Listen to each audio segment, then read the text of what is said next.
right.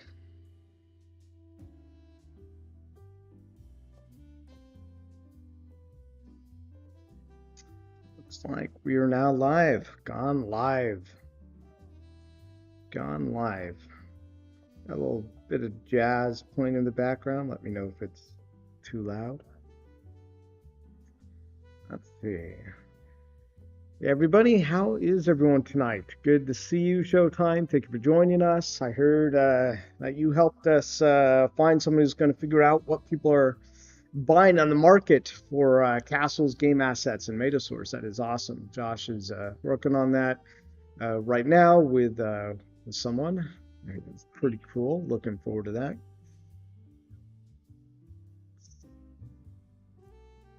This is smooth. Yeah, I think I have it pretty low right now, so you guys might barely be able to hear it. Yes, I don't want it to be louder than me, overly distracting. So tonight we're going to play some Factorio. And this is on Metaverse Millionaire Let's Play number 3. And Factorio is a really cool inspiration for me for just like, you know, game theory and planning and structuring things. It's, you know, most people probably haven't heard of Factorio, but it's basically like a crafting game, but with a lot of automation tools built into it. So it's really cool. You guys will see what it's about. Also tonight, I'm going to open a couple of King's Vault packs and Banker packs. I realized that I did get some drops from what we called basically like our legacy supporter compensation packs, and I did have some cards from back then. And I was like, well, we need more farms in the ecosystem anyways, because when we get to 500,000 farms, that's when the price doubling happens. I'm like, so I could burn them, but you know what? I'll open them and I'll hold them, and nice little reward to me. And I think it'd be fun to do on stream too. I bought one from the drop too. I was sitting there for Josh and I was watching the latest drop, and we were watching it go and go, and we're like, oh yeah, it's taking about 5 minutes for it to fully get sold out. And I was like, I'm just gonna buy a King's Vault pack. Put into my stash there. This one. Kriznitz. Hello, Kriznitz. Good to see you. Welcome back. One of our favorite people in the Discord and our community around Castles, the NFT game. I don't think I've said in the stream yet, but I am the creator of Metasource games and Castles, the NFT game, if this is not your first time watching this stream. And let's see. Showtime says every big game has an F12 tool. You guys need one too. Yeah, I think so. And I would love to see one, because I'd love to know, you know, what the projection is on what people pay for wax on things, and just does the math easily for me, right? Look a couple months ahead. Let's see. So let's go ahead and jump into the pack opening. Let's do it on Atomic. I actually have not. Oh, that is not actually the website there. Well, I almost shut down the. There we go. Wax Cub. All right. So I just crafted some of these today, a couple cities and ranches. Like, should I hold on to the Metasource, or should I craft cities and you know, try to build another castle? And I was looking at it and I'm like, you know what, I'm gonna have enough stuff to build another castle here in a couple of days or less. So I might as well just go ahead and craft another castle. Gonna need that Metasource though. I'm not gonna be able to keep crafting things. I want to build as many lumberjacks as possible for the drop. I'm sorry, for the crafting event. All right, so let's go into packs. All right, so now I have three King's Vault packs and one Banker pack. So I haven't used the new unpack. There we go. You know, they didn't have an unpack button on here forever. It drove me nuts. I'm glad they have it now. Oh, and also let's celebrate before I open these. I know, just kind of teasing you here now, but before I open these, take a look at this. Castles, the NFT game, right here, position number 6 on Nifty Cap, which shows basically the current market cap of each of these in real time.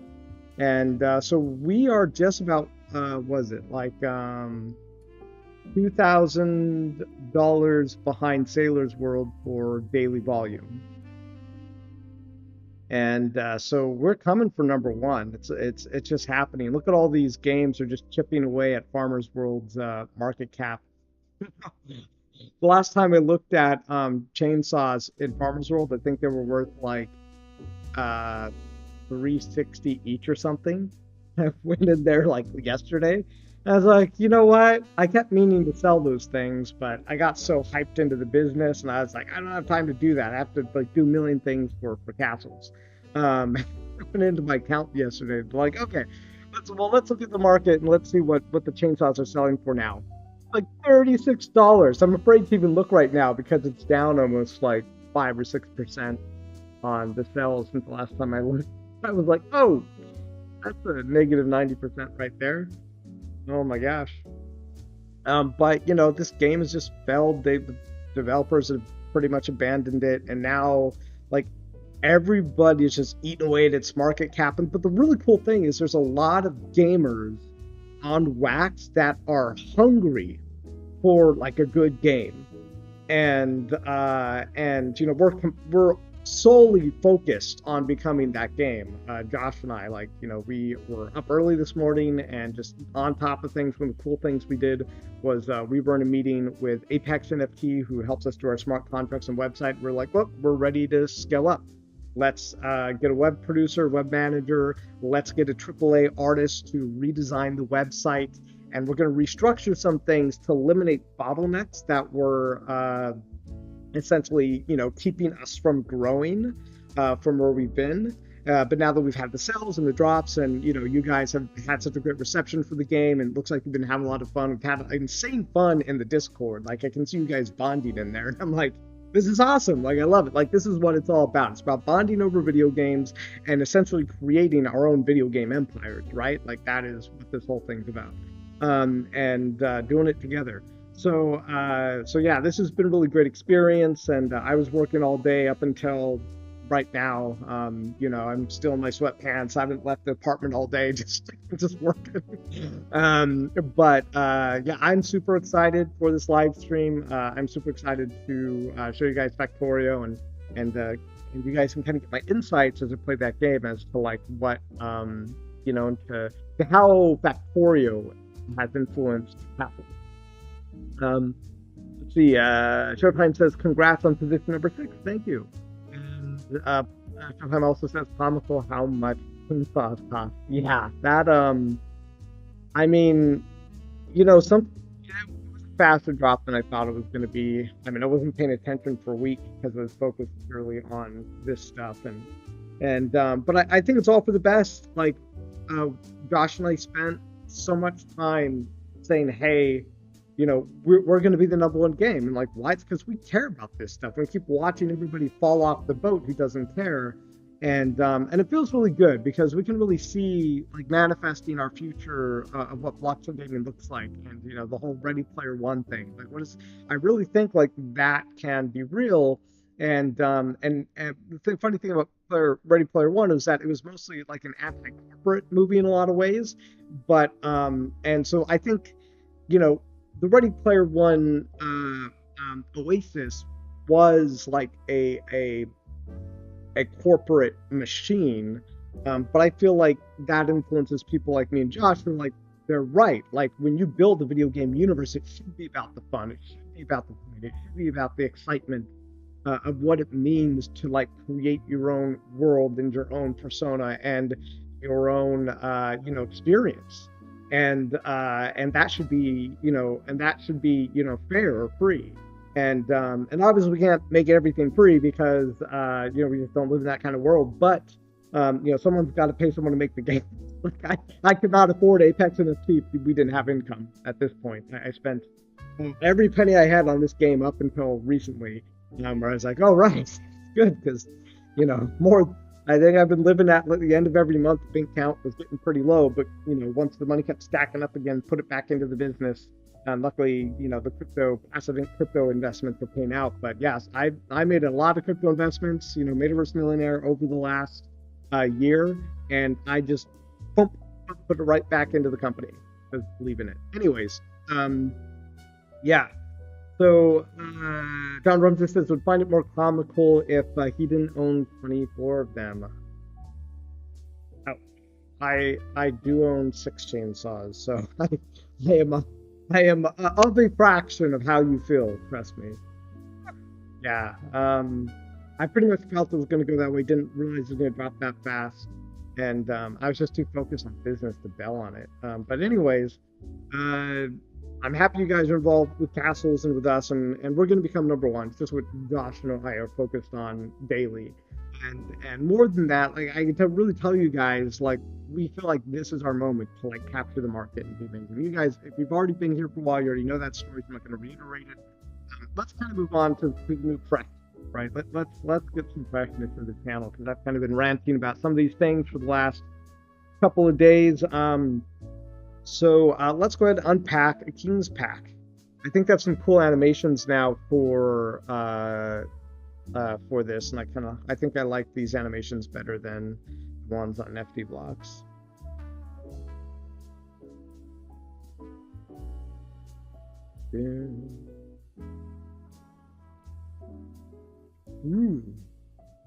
Farm, village, farm,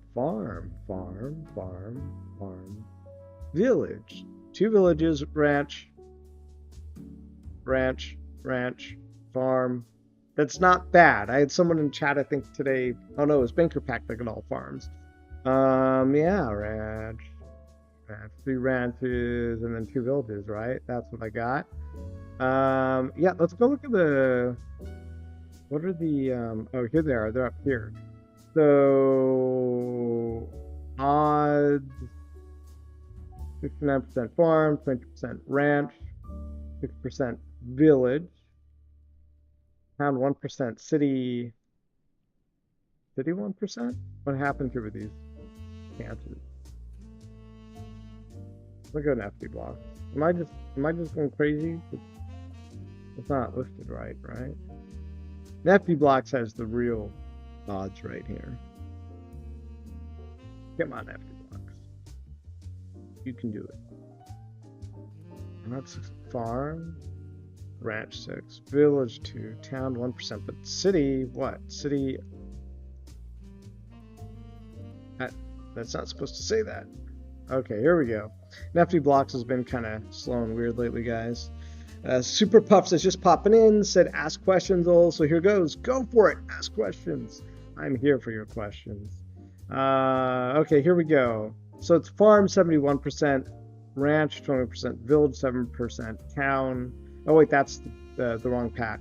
Okay, farm, ranch, village. Okay, town is 2%, city is 1%. I'm not sure why that's not right on over here because this isn't metadata. Where's it pulling this information from? I think somebody else put this in. I don't know, guys. I didn't do that part. I didn't do that part. We have a lot of moves. I used to do most everything, but since we've scaled up a little bit and made Josh full time, I don't do everything anymore. I used to know. Oh, I know exactly the answer to the company about that because I probably did it. But now we have more moving parts, more people helping me carry the heavy lifting, and get things going. And I keep telling everybody, like, level of quality is super important. Like, make sure, like, you know, images are stretched, that nothing's weird. Like, make sure that everything is, you know, immaculate and has integrity. And what's the other word? Oh, gosh, I used to use this word all the time. You know what I mean? Immaculate, has integrity. The village. Farm. What we really want is a town at least, right? 2% for a town. I mean, villages aren't bad, but really that's what we're looking for.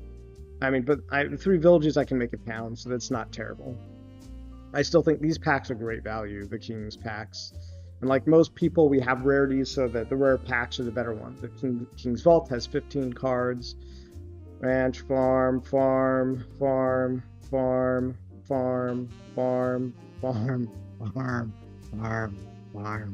village, ranch. No towns for me. 2% chance. I I'm doing rough math. I have maybe like a 25% chance of getting a town or city in these packs. Something in that range. But we still have one banker pack, which actually has a chance to get a town, I believe.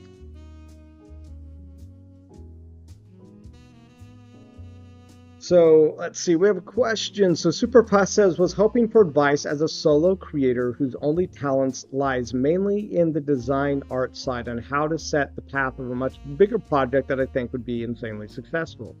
Thoughts? Also loving castle setup so far. Thank you. Yeah, well, I guess it really depends on what the big project is. I guess you're talking about game, like, really depends on the level of technical expertise required for your project. And, pretty much for whatever you do, like, the concept of an enrollment and, sales, being able to talk with people and sharing your vision with them. And what really worked for me building this company was just sharing my vision with people. And to be honest, it sometimes felt like most of the people really found me. Now, I had to spend like $20,000 in advertisements to Josh, my business partner, was one of the first people in our Discord. Night Sky, who's one of our co-founders, was one of the first people in our Discord. I found them through advertisements that I put on Facebook. And just because they were of similar mind, I guess, of like, blockchain and Kickstarter and things like that, and video games, that they happened to find my Discord very, very early. I'm talking like, I think Night Sky was there the first day and Josh maybe the first week. And now, co-founder, business partner. But I think it's not, it's no coincidence, I think, that they were one of the first ones to find me, because I found a way to access what I thought my core audience was. So I think if you go into the Discords here, you start to find a lot of people who are also interested in like blockchain gaming, maybe building something. There are a lot of creator Discords as well, and you can probably find people who want to do collabs. But and the doing the YouTube's videos also helped, because I could share my vision with people. If you go back, I was making videos a little bit even in the beginning, and I would just kind of give a dissertation of the technology I'd created called a job token. And still, I think it's $1 trillion idea, but, much like Jeff Bezos, he eventually created Amazon, which, gives you packages from everywhere. But he started with a bookstore online, which, so his original, what he built was very different from his end vision. So we've kind of gone that path. But my point, suggestion to you is there are people out there who want to be a part of what you're creating. You just have to find them. And the level of difficulty really depends. I used to work in Hollywood, and I actually told one of my close friends about the concept for this company. And he's a fairly close friend, right? We always hung out with the same friends and everything. We're both filmmakers. And I remember telling him the idea, and he just looked at me and he was like, he started talking about Venture Time or BoJack Horseman or some kind of cartoon. And I was like, did I just get totally ignored? Like, did I just tell this guy like something that I think I'm really going to do? Like, go and build this like Metaverse Ready Player One company and this thing called the job token and turn video games into more than just video games and player ownership. And I was like, I'm in the wrong place. I'm in the wrong party with not the right people at the right time. And I need to make a change, because I'm not going to get there from here. So I really, especially during COVID, reinvented my life to get where I am right now. But it really took a lot of change. So I think you have to look at your resources. I mean, my story is really kind of way out there because I had to change everything and reinvent myself. So maybe you don't have to do that. But networking is a big thing, and you have to stick to your strength. Some people are great with networking. I know people who I'm like, gosh, like I wish I knew someone who, and then they're like, oh, I think I know someone who might know someone, and then they're on the phone and they're like, here they are. I'm all like, I don't even know how to do that. I sometimes try and I just like fail. And I've kind of accepted that level of networking is not yet in my skill set. I'm just saying yet. I think I can grow these skill sets, right? I can grow my qualities.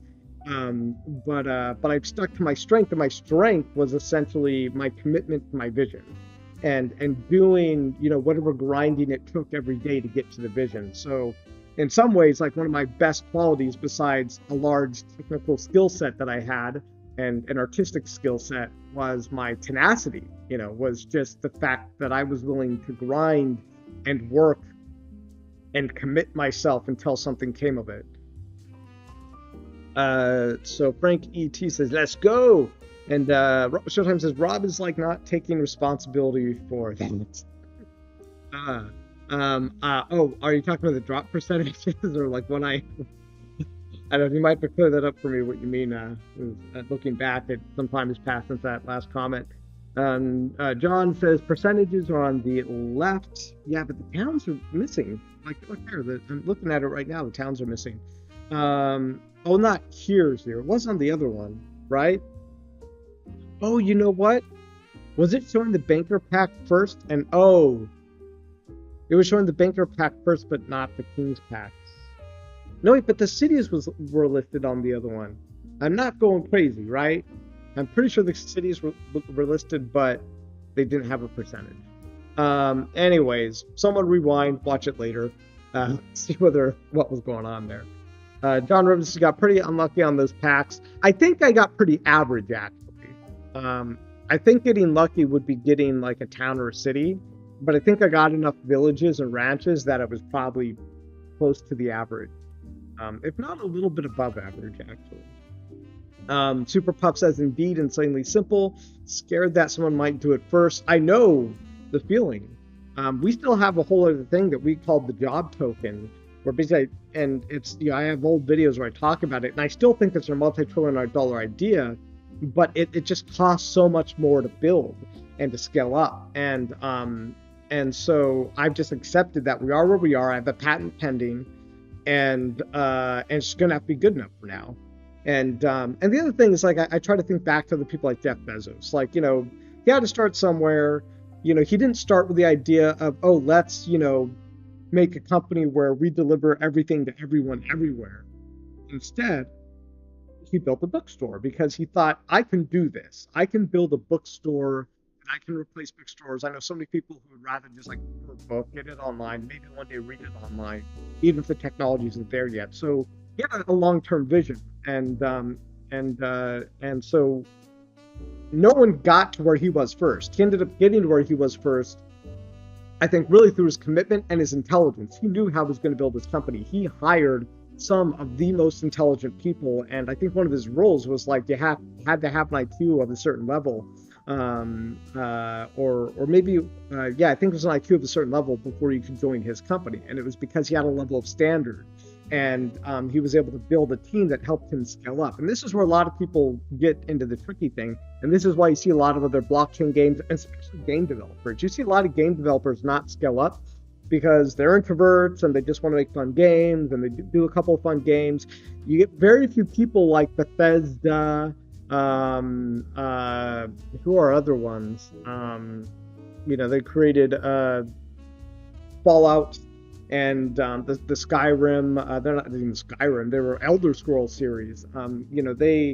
They started small, but they eventually figured that they could scale, and now they have some of the biggest gaming companies out there. Same thing with Bungie. Bungie was just making little first-person shooters and strategy games back in the 90s, and then eventually they made Halo, and they're like, oh, well, we could do more than that. We could get bigger. We could scale into new games, like that first-person shooter thing. They have Destiny. Super Puff said, like, how are you confident enough to openly share your thoughts with peers? I'm 41 years old now, so confidence honestly came with time. I wasn't always what I would call confident. I would say I always had a lot of personal integrity and a lot of, what's the word?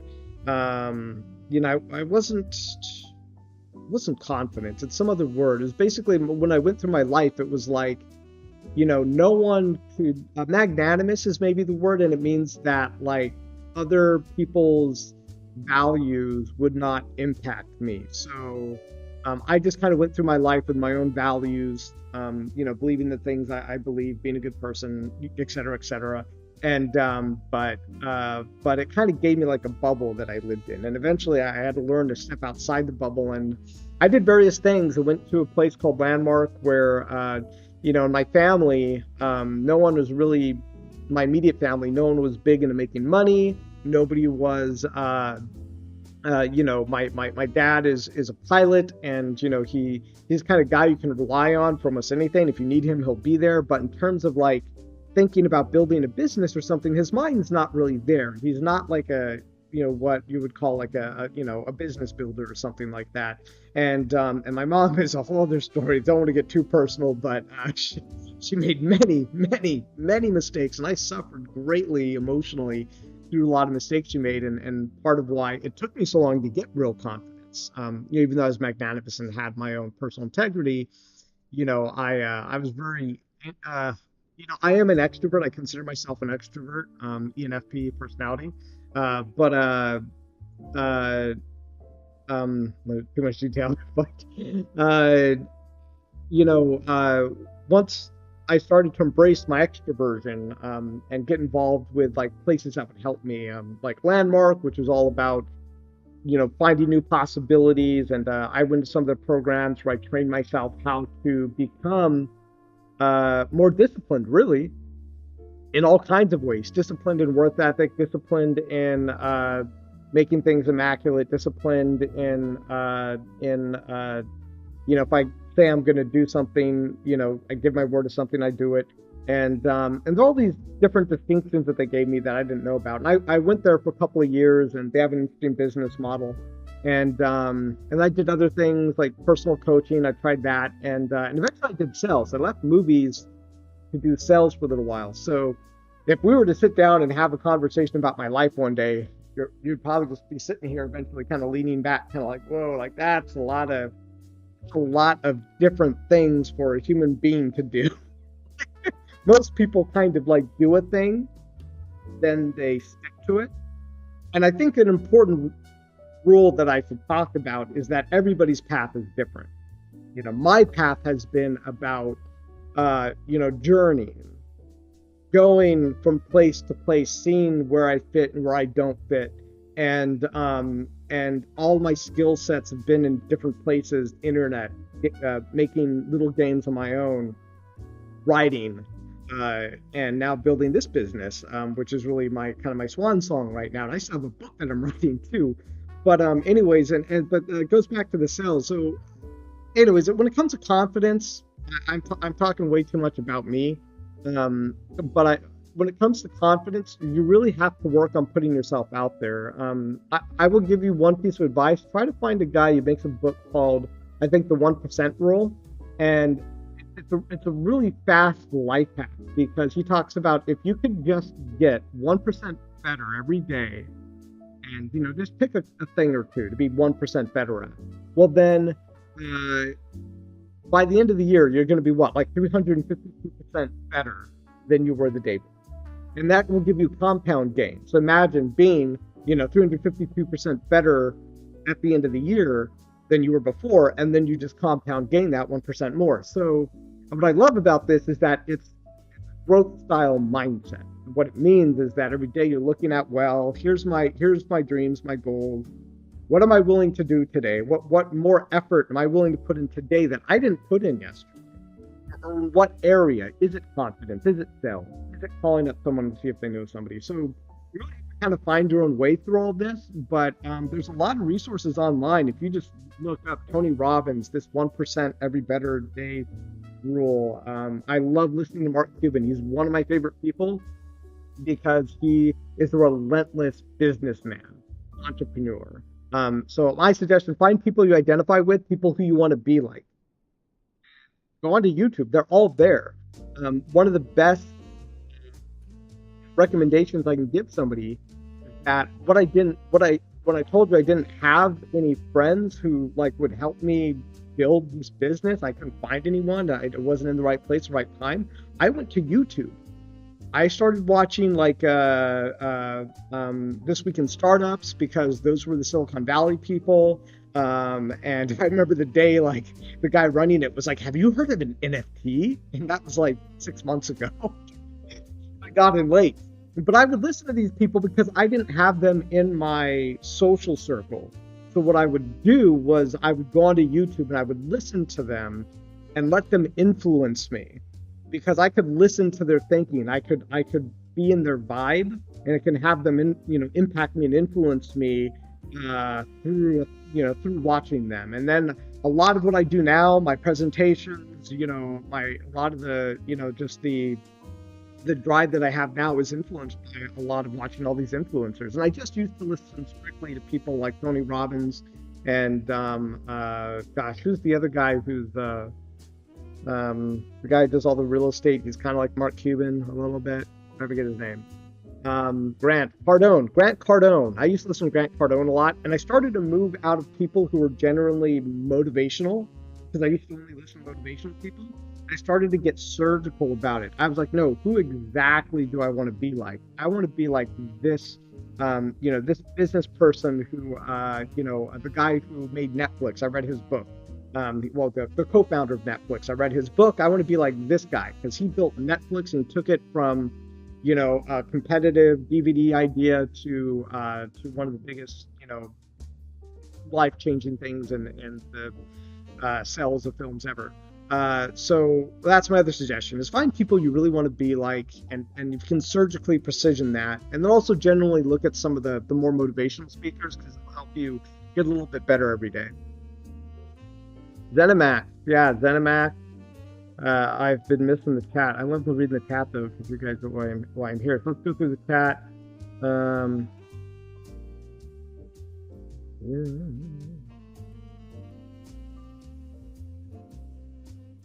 Okay, Platerin says normal people don't understand. We are special, Robert. Yeah, I really like you, Showtime. Like, we haven't had a real conversation yet, but we're gonna have to a call sometime, because you're my kind of people.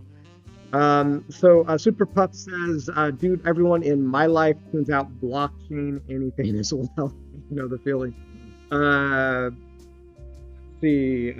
Nova DFS says, has the team extensively modeled Royal Seal production versus Royal Seal burn to ensure that burn is more than production? We haven't. However, the math is working out pretty well right now. The general idea is that the cost of essentially what people are spending on Royal Seal would be maybe 20 to 30% of the value of the Msource token. So we kind of use the Msource token as the litmus test. And right now, it's about, if you look at the value of Msource, it's about right. The value of Msource is, if we look at what you're using for the crafters, the projection is pretty much in line there. Now, eventually, what's going to happen is we're going to have the price doubling, and that's going to drive up the price of Msource, and we're also going to then double the Royal Seal. But our whole theory is that the gamers win either way, and the Royal Seals are part of a way to pay ourselves, yes, but the Royal Seals are also a really huge incentive to hold castles and drive the ecosystem forward. Because you might have seen from these other games, like the tokens aren't enough, because the tokens do give the gamers can give the gamers ownership of the ecosystem depending on the game. But we think that the combination of our tokens and the Royal Seals are that little special something, that little magic mixed with the Wonder Bounties. Like, that's that little special something where you can put a stake in the ground as if you might, let's say, own a piece of a company. We're not saying that in any way that, you should take it that way. Like, this is like some kind of stock there. It's not that. But if you look at the correlation, there are similarities. And so that is kind of the way that we look at the royal bounties that are going to be crafted, as if like inside of a game ecosystem, if they were kind of like a stock share in the way that worked. And by holding a royal bounty is kind of like your proof of your belief in the game that we're making. And so that, I think, puts an anchor down for people. while they get involved in the game? So it's a great question, and we're going to keep kind of revisiting. And to be honest with you, I was thinking about that for like maybe 30 minutes today, and I was just kind of like doing the math, and it's kind of like, so is it? So I'm just doing the projection. I'm like, it's still 20 to 30% of what we think the the value of source is, as far as the royal seals that are going to be required. So so that works for now, and we'll just have to evaluate it as it goes on and goes forward. The Frank Latank, welcome. Waxon, welcome, sir. Miss anybody? No. Super Puff says, hey, Bubbles, mascot. Super Puff says, wasn't sure what to expect when you jumped in here, but you've given me some great insights and your points. Yeah, more than most other blockchain content creators. Yeah. The thing to remember is that you are a product of your environment. Anything that is around you. I'm renting a very expensive apartment right now. And before I got this apartment, I was looking at like a 1-bedroom. I've never really had a lot of money in my life. Not really. I worked in .com era. I made enough to pay my rent and stuff and save a little bit, but I've never really had enough income to get like a nice apartment. So I was looking at all the money that I was making, and I was just throwing thousands and thousands of dollars in the business every month. And I was like, I'm just gonna get a 1-bedroom apartment. It'll be nice. And then I got into a place. I was looking at the 1-bedroom, and I was like, I'm not inspired to work here. Like, the people that I am working for deserve better inspiration out of me.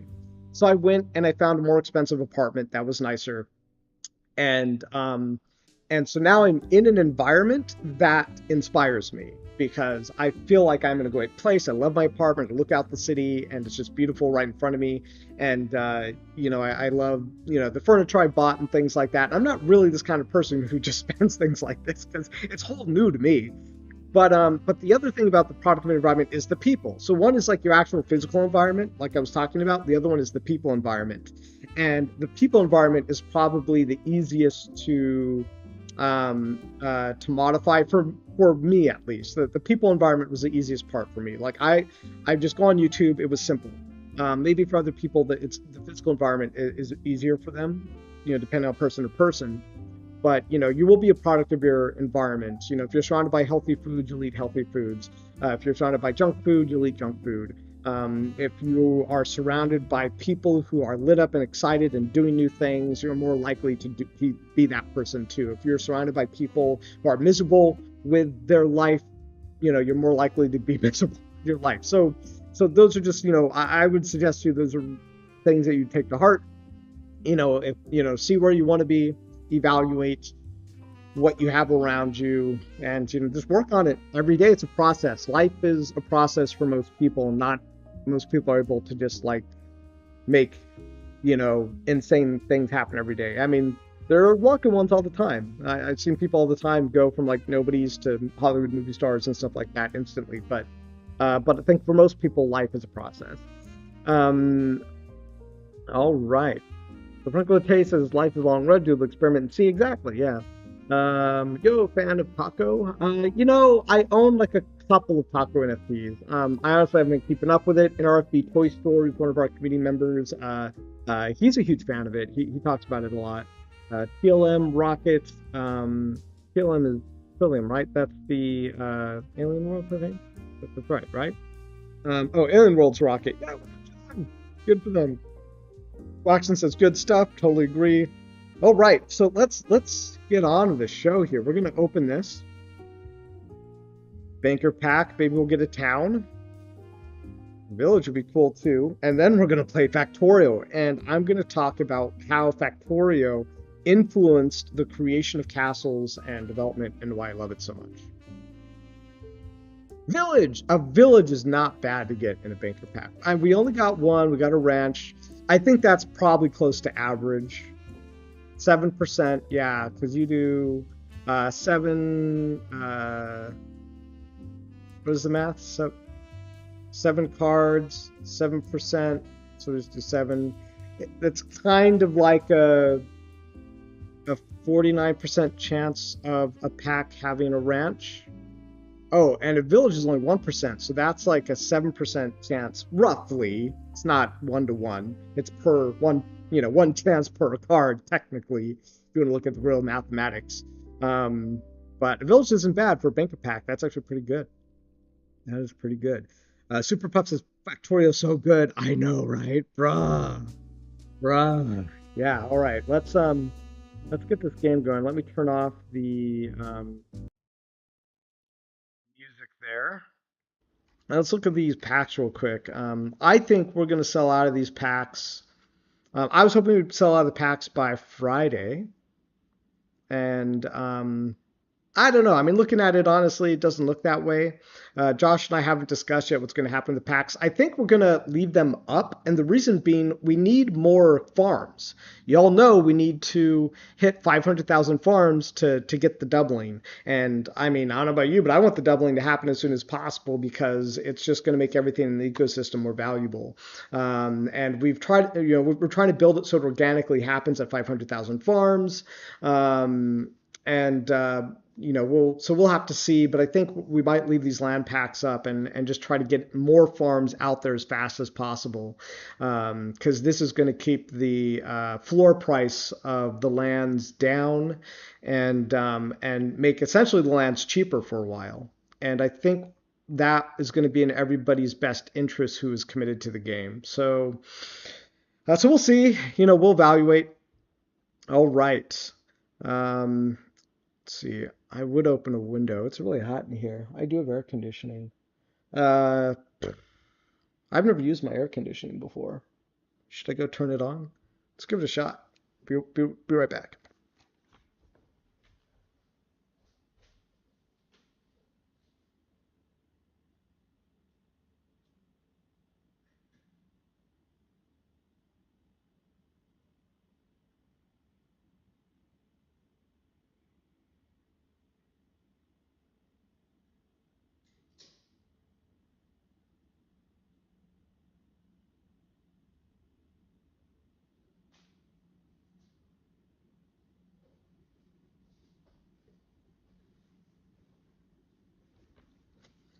All right, guys. I just turned on my air conditioning for the first time. Oh, the vent is right above me. I didn't even notice that. I might have turned it up too high. We'll give it a few minutes and see what happens. Um,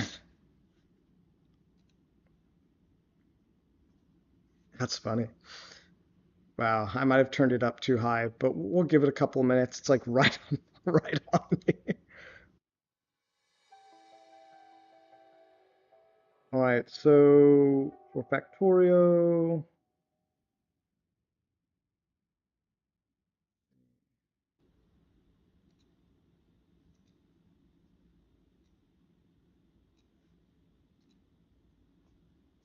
right, we're loading Factorio up.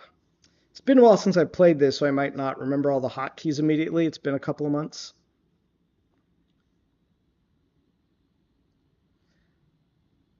Let's see. Nova DBS says the Royal Seal is the cornerstone of the game. M-Source's value is indirectly connected to the Royal Seal value because you can use it to make a castle that generates seals. Yes, exactly. And more than that, yeah, we are trying to make the Royal Seal value, or rather its portion of the ecosystem, essentially 20-30% of what the Metasource value is. It's not always going to be that exactly, but that is the goal, to have it be around that value. Superbus says, love some satisfactory. Well, it's essentially 3D factory. Scroll value equals 0, then castle gives you a token that's like your name. The Pilot B says, we're about 1,000 farms away from 10%. Nice. Yeah, that's you're right. We're very close to that. Aurelio Martinez Jr. says, Castle NFT is a game I created. Yes, it's a game I created with the help of my business partner, Josh Cantrell. Josh Aircall Cantrell. You can also chat with him in our Discord. He's helped me with a lot of the math and trying to reiterate, does this make sense? Is this, should this be a factor of that? And when I play Factorio tonight, you'll see, we'll discuss kind of some of my thinking behind how the castle's ecosystem and crafting stuff works. Nova says that's a long way of saying Royal Seal burn must, then Royal Seal production, so that Royal Seal value maintains its $5 ceiling, even if it's only meant to be 20% revenue. I'm not sure what you mean. That's really brainy for me right now. I'm tired and I'm going to play video games. Come chat with me in the chat, because it seems like you have some interesting perspectives, and probably well thought out perspectives on our ecosystem. Frank Latank says, here it's winter, would love to start AC. Heat gas. Nova DFS says, I'm running the numbers though, and the moment's looking good for Royal Seal burn and Royal Seal production. Yeah, I think so too. And actually, we were actually producing less castles than I thought we would. I thought we would have double the castles we have right now. I think enough assets exist out there. I haven't looked at it. I'm not sure if that's really the math, but I remember doing my projections in the early days. What's different from my early projection was I also expected that we would have created our manual farm minting, because we do want you to be able to craft farms with the Royal Seal and M-Source, but it doesn't make sense right now because the barren floor price, the floor price of lands, because of all the packs and everything, just doesn't make sense, because it's too low, and you know, barons right now are setting the floor price for the lands and as well as the packs. So we do have less lands than I thought we would have, but we also have less castles. So it's kind of leveling out for the moment. But I think that probably also means there's a little more M-Source out there than I thought there would be. But people are also getting wise to the fact that you're going to need a lot of M-Source for the lumberjacks in order to get the wonder bounties. So Nova says running numbers. Oh, okay, LG, nice. Totally agree. Nova Royal Seal demand is essential. Then somebody says, no. Oh, Super Pup said, love some Satisfactory. That's what he said. I saw that comment as well. Essentially 3D Factorio. Yeah, I love Satisfactory too. I always get to a point in Satisfactory where I stop playing. It's close to, like, I don't know, tier 3 or something. And Tyler B says it's probably due to how much M-Source and lands are being sold to put up for market. Yeah, I think there's a lot of trading going on there. You have a lot of people trading. All right, so let's go ahead and start a new single-player game. So let's go ahead and do a free play. I like turning up the richness of the ores, and I just don't want to go running around the whole freaking map to find these things. That's just too hard, man. Crude oil. Let's see. Rain. I don't like cliffs. Cliffs are kind of a pain in the butt. So I can customize a lot of these things. I mean, water's okay. Let's see. Advanced. What do we want to turn on? Always want to have the research queue, because I don't like having to do this, you know, no queue thing. It's kind of annoying. Minimum damage to trees. What's the other setting I like? Oh, it's enemies. Here we go. Enemy bases. Starting area size. Take it down to like 30%. I'd rather be crafting than, like, you know, because we're going to be doing a lot of chatting in this stream. Enemy expansion, distance, group size, cooldown, pollution factor. And I'm just going to take this stuff down a little bit.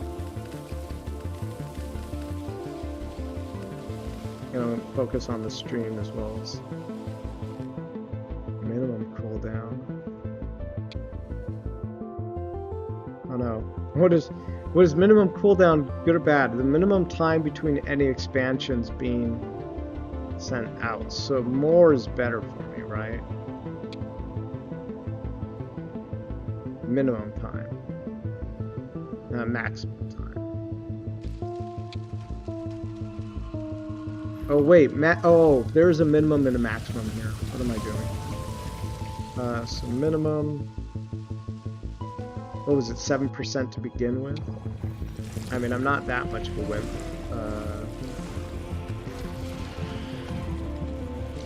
Alright. Evolution, time factor. What is this? Control so fast, evolution increases over time. I think I'm going to take that. Whoops. Okay, well, let's just make it 30 because it was 40. Let's make it 28 because maybe I'm getting a little scared there. What that? Destroy factor, control so fast, evolution increases due to destroying enemies. Oh. I didn't know destroying enemy spawners increased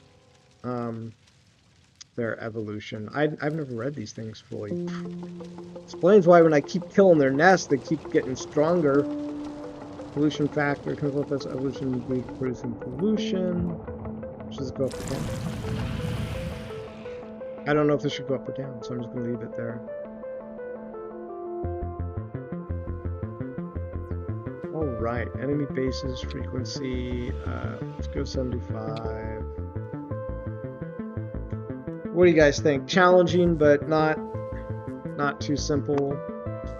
Enough resources. Or turn up the frequency of iron ore a little bit.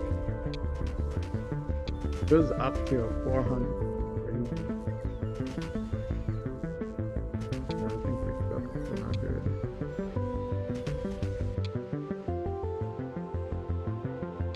Anything with size. All these numbers.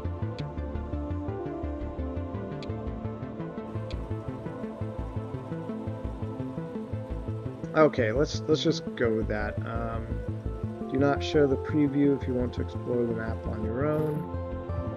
I actually do want to see the preview. Where's the starting area? It's kind of like in the middle, right? There's... Where do I start? I think I start like somewhere in the middle here. And if that's true, there's nothing there. So let's like do random seed. Okay, so it would probably start me right around here in this area. Oh my gosh! You guys have black. I'm sorry. I didn't realize.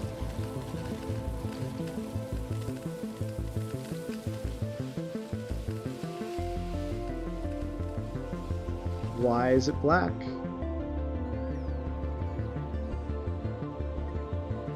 Because if I go to Nefty blocks, it's fine. If I go to Factorio, it doesn't come up. Why is that?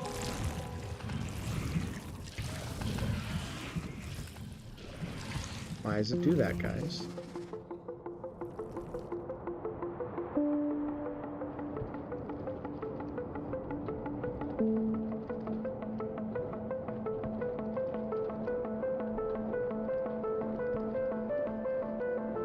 Alright, well, I told it to capture the full screen.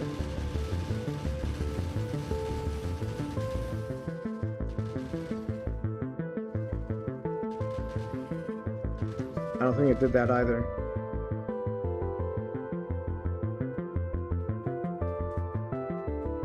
It's normal, super puffed, Windows.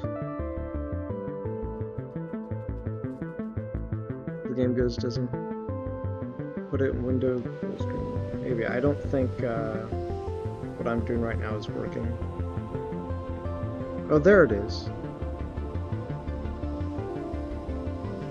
That's so weird. It just like decided to suddenly do it now. Of course, now you can't see me. Aha!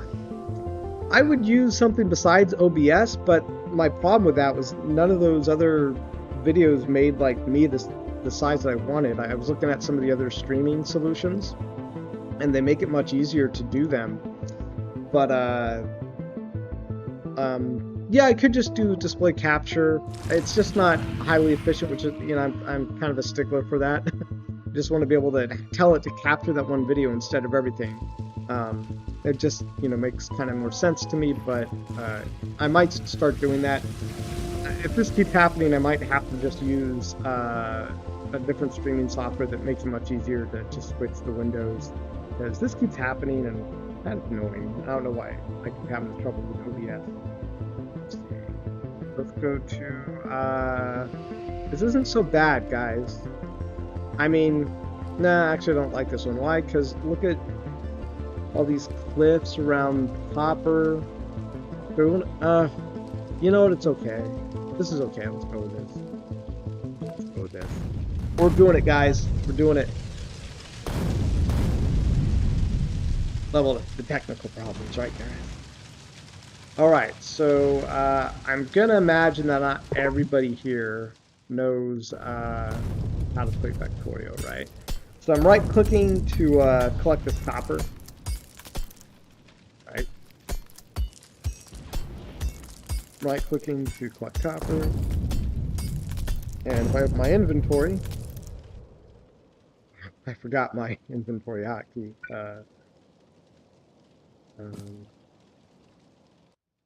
This.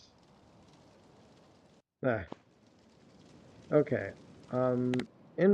E. E is the screen.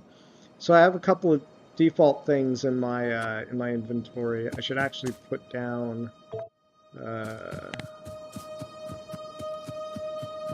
the coal burner,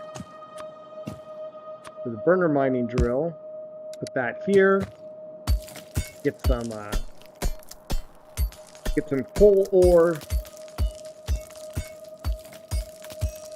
I suppose so. Look into StreamYards. Yeah, what I didn't like about StreamYards is I can't control the size of the inset window, and I couldn't do it with another streaming software too. It was just like you get this one size for the streaming inset, and that's it. But with this one, I can control where the streaming inset is, and maybe I'm just missing something, All right, I'm going to put the coal into the burner, and this is going to produce me coal. And now I'm going to need another coal burner. And so that requires burning miner drill, requires iron and stone. So I need to go over to the iron. Oh, I'm way down south. It's up here. So the iron deposit is up here. Gonna get my iron on.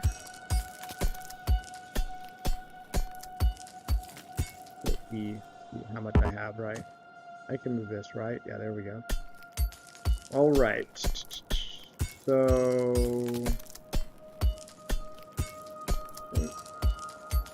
I'm just gonna sit here for a while. I'm gonna click collect.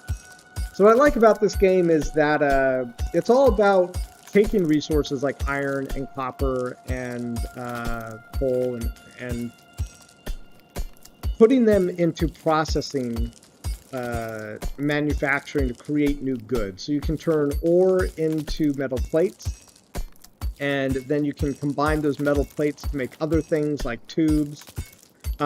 But it's the ratios that I like. The ratios are really great. You take, let's look at this. It is, in order to make iron plate, you need 1 iron ore, and I can't actually manufacture it without one of these stone furnaces, but that's why they give me one by default. So I can see. I'm gonna put this here. Is this? Yeah, this is in the right place, right? Yeah. So now, if you guys can see it, you can see this little yellow thing. It's putting the coal that this burner is creating, and it's putting it straight into this into the burner, and it's putting it into the burner because you can see the little yellow sign is pointing up into it. And this is actually placed in a bad direction, I think. I need to pick it up and put it down. Is it RT? Gosh, what is the hotkey for? rotating. What just happened? Did I just accidentally delete it? Oh no, there it is. What is the rotation? Keep going to hotkeys. Controls. Rotate R. I hit R. Do this again. It's so weird. My R button is not working, guys.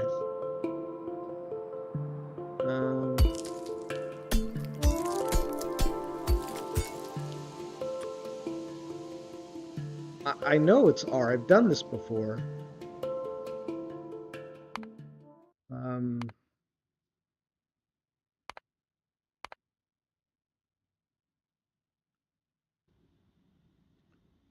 Rotate. Rotates the item held in the cursor or the selected entity clockwise. Reverse rotate Shift R. Why is it not working?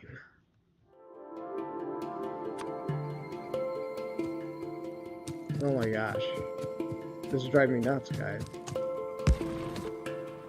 This is driving me nuts. It just won't rotate. Okay, I'm gonna just go ahead and make some iron plates. So I put some ore into the furnace, and it's gonna convert. Essentially, it costs 1 coal to fuel this furnace. And when I put iron ore into the furnace, it then creates 1 iron plate.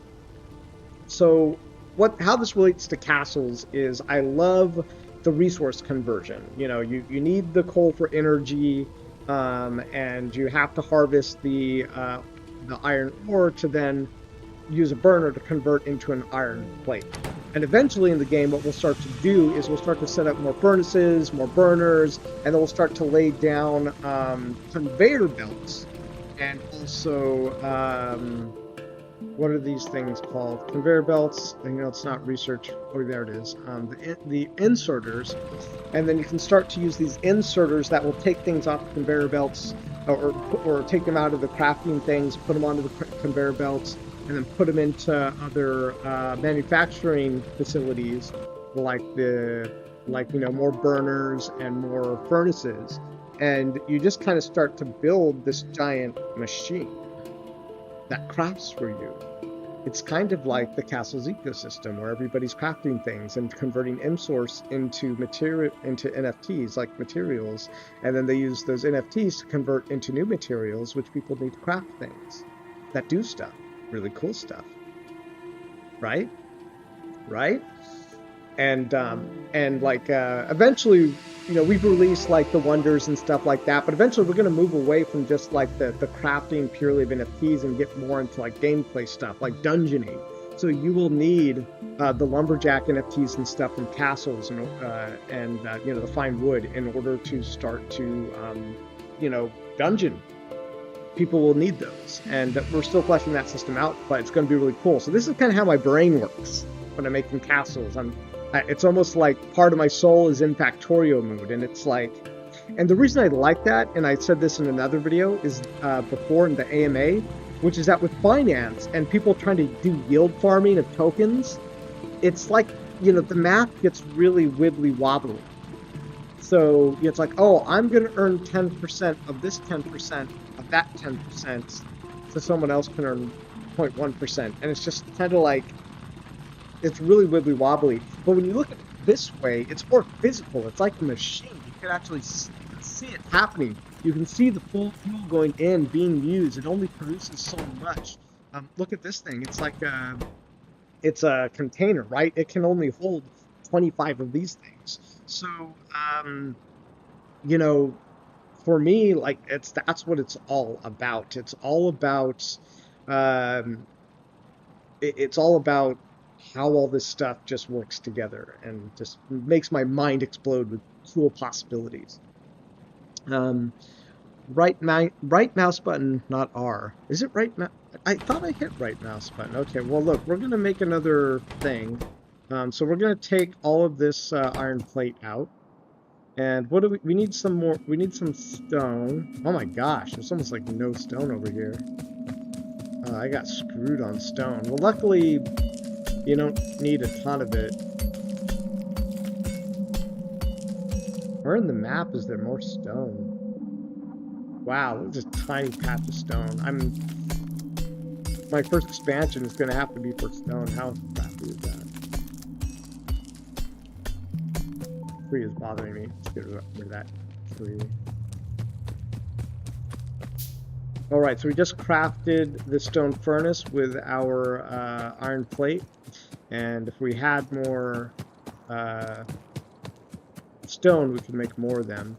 But I actually don't even want to build these. Actually, I shouldn't have built this. I should have built more burners. What do these need? These need iron gears. Right, so what do I need? I can just build more iron gears here. And so it's gonna take us 3 iron gears and 1 stone furnace to make a burner drill. So what are we missing is a burner drill. There we go. Okay. It's been a while since I played this, guys. So I'm going to click on the burner drill. I just made a burner drill. We're definitely going to need some more thingies first. But I'm going to show you guys something really cool here. Watch this. All right. So I just put some coal into the new burner drill that we put in. And if you see the little yellow line here of what direction the coal is going, it's going into the other burner drill. Now, what do you need to make a burner drill operate? You need coal. So the coal burner, the burner mining drill, puts coal into the other coal burning mining drill, and it fuels it to get more things. What happened though is that this ran out of space, so it stopped. So this hit max capacity, so it had to stop, and now it's going again. Going again, guys. This is already giving me ideas too. I gotta be careful. All right. So, who said what now? I didn't even look at the right mouse button thing yet. Superman says, "Good GG. Have a good one. I'll pop in Discord to keep track of time." See ya. Thank you, Super Pup, for joining me. It's cool to have someone here who has played the game. Tyler B says, "At least read the pop-up right." Fine. So what am I gonna need here? I'm gonna need more ore. Get me some ore. It's nighttime now. Nighttime.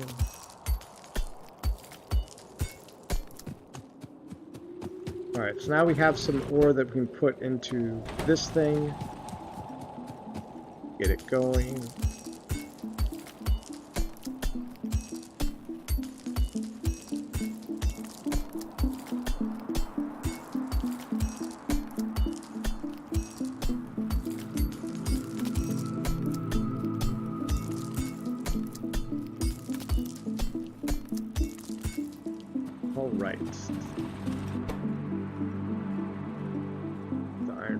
Iron gear wheels. So we need to make some more iron gear wheels.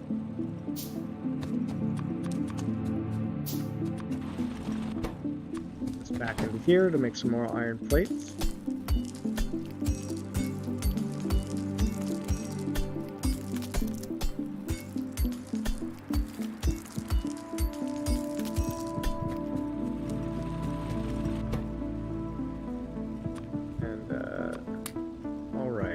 Now we're gonna build another mining drill. Oh, I need another freaking so I need some stone so that I can build burner, the stone burner. So it is kind of slow to like go and go and chop away at these ore things, but eventually I build miners. So to get everything I need, the miners will mine up stone, it'll mine up ore, it'll mine up everything.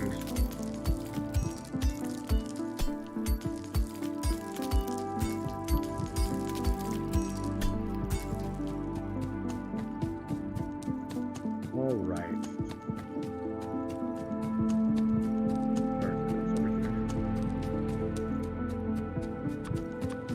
right, so yeah, we just want 2 more of these, so we can build 2 more mining drills.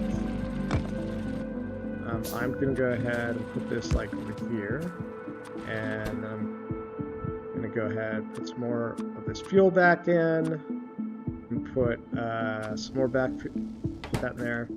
So I'm going to do something kind of cool that is going to be an example of the first kind of like crafting machine that we're going to make. And the first crafting machine we're going to make is basically an infinite loop burner. And it's going to take a little process, because to really do that, I actually do need to build a coal. Oh, we can build one of these. That's great. It's been a while since I did this, so I don't know if this is going to be the most efficient way of doing it, but it's going to show you what I mean by building a machine.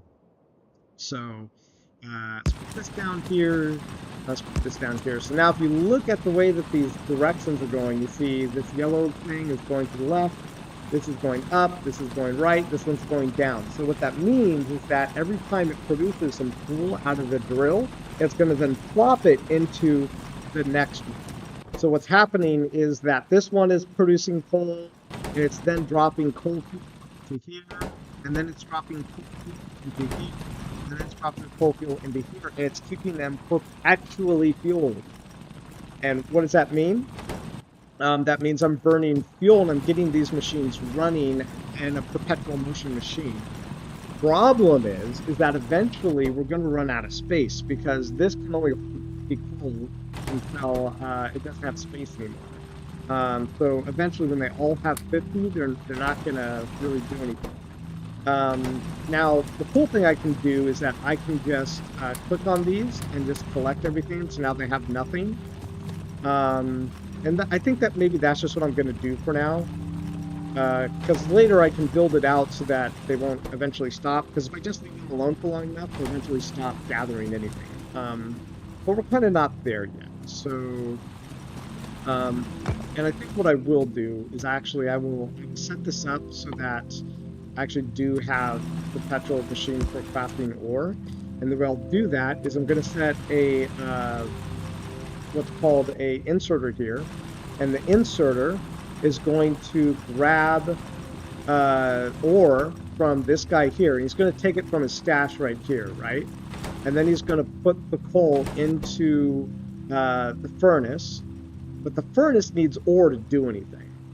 I mean, I have some copper, so I can probably make some copper plates, but otherwise I need to go and I need to manually, by hand, get more of the other stuff, get more of the you know what I mean, get more of the iron ore. So my next step that I'm going to do actually is make the manufacturing of iron ore easier for me, and the way to do that is to start to build miners that will mine the iron ore, because right now I need a lot of iron to do stuff. But in order to do the iron stuff, I need something to pull out the ore for me. So Frank LeTank says, this game is so cool, it's so well done, creativity is the best, infinite farming, always optimizing production, you have to protect the machines from Zerg invasions. Yeah, I love this game. I can play this game for hours. This is one of the reasons that I made my company, because I was playing this game for like 12 hours straight or something when I first found it, and luckily I was working in movies, and you know, my schedule is flexible. I could go a couple of weekends or something, you know, with you know, no work or anything. But I just fell in love with this, and I was like, I wish this was my day job. Like, I wish I could just build, like, you know, machines and just like imagine this entire universe that I've created that is perpetually in motion and manufacturing things. And I just think it's such a fun problem to solve. You're consistently trying to solve these bottlenecks, and the more you build, you create new bottlenecks, and you have moments where you're like, yes, like my machine is operating and I've created a monster. Like, now just watch everything run and produce, you know, plates, and then produce engines, and then produce, you know, trains and vehicles and ammo and ammunition and rockets, so I can go take out all the bad guys. And then there are moments you're like, oh, but I need 10 more of those manufacturing things to go into the uranium thing, so I can get some oil. Or, it's not really how it works. I kind of made that up, but that's what I mean. You're kind of like, oh, well, now I have a problem. I have to build more of this to do that, and that's what we call like when you hit your bottlenecks. But I think the idea of bottlenecking is really important when it comes to I think these crafting games. So when building castles, I'm always thinking about that. Like, where's the bottleneck? So if you have like 7 barons, let's say, your bottleneck is that you have to buy royal seals on the secondary market. So you're not self-sufficient for royal seals. So how do you solve that problem? Well, if you get one castle, that can supply 6 barons worth a week. So one castle will supply a baron or 7 barons. I'm sorry, 6 barons for 1 week. And so now you're efficient. You have no bottlenecks. You can just like keep, pumping out royal seals out of your castles, and then building the, refreshing your barons that way.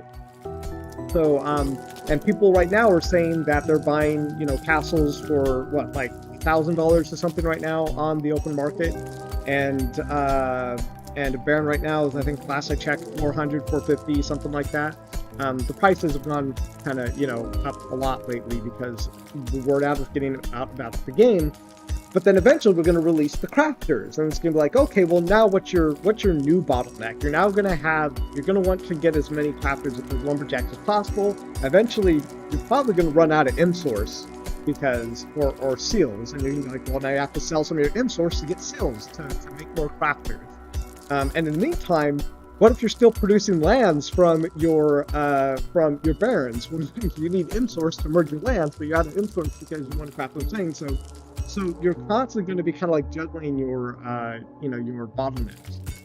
And the more the game goes on, the more strategies you can play, and the more things you can, kind of like, I'm going to focus on this, and you can kind of basically manage your own market, your own bottlenecks. And I would love to see the game to become very mechanical the way that this one is. Now, there are a couple of things we have to consider. One is that you guys own your assets. So we give those to you on the blockchain. I would love to somehow find a way where you can only have the maximum amount of something. And then kind of like what we're seeing here, eventually you have to open it up and like expand storage. I don't know how to do that off the top of my head though, purely because we give you guys the NFT assets, and those belong to you. So you can, if you're especially producing ingredients, at least right now in the open market, those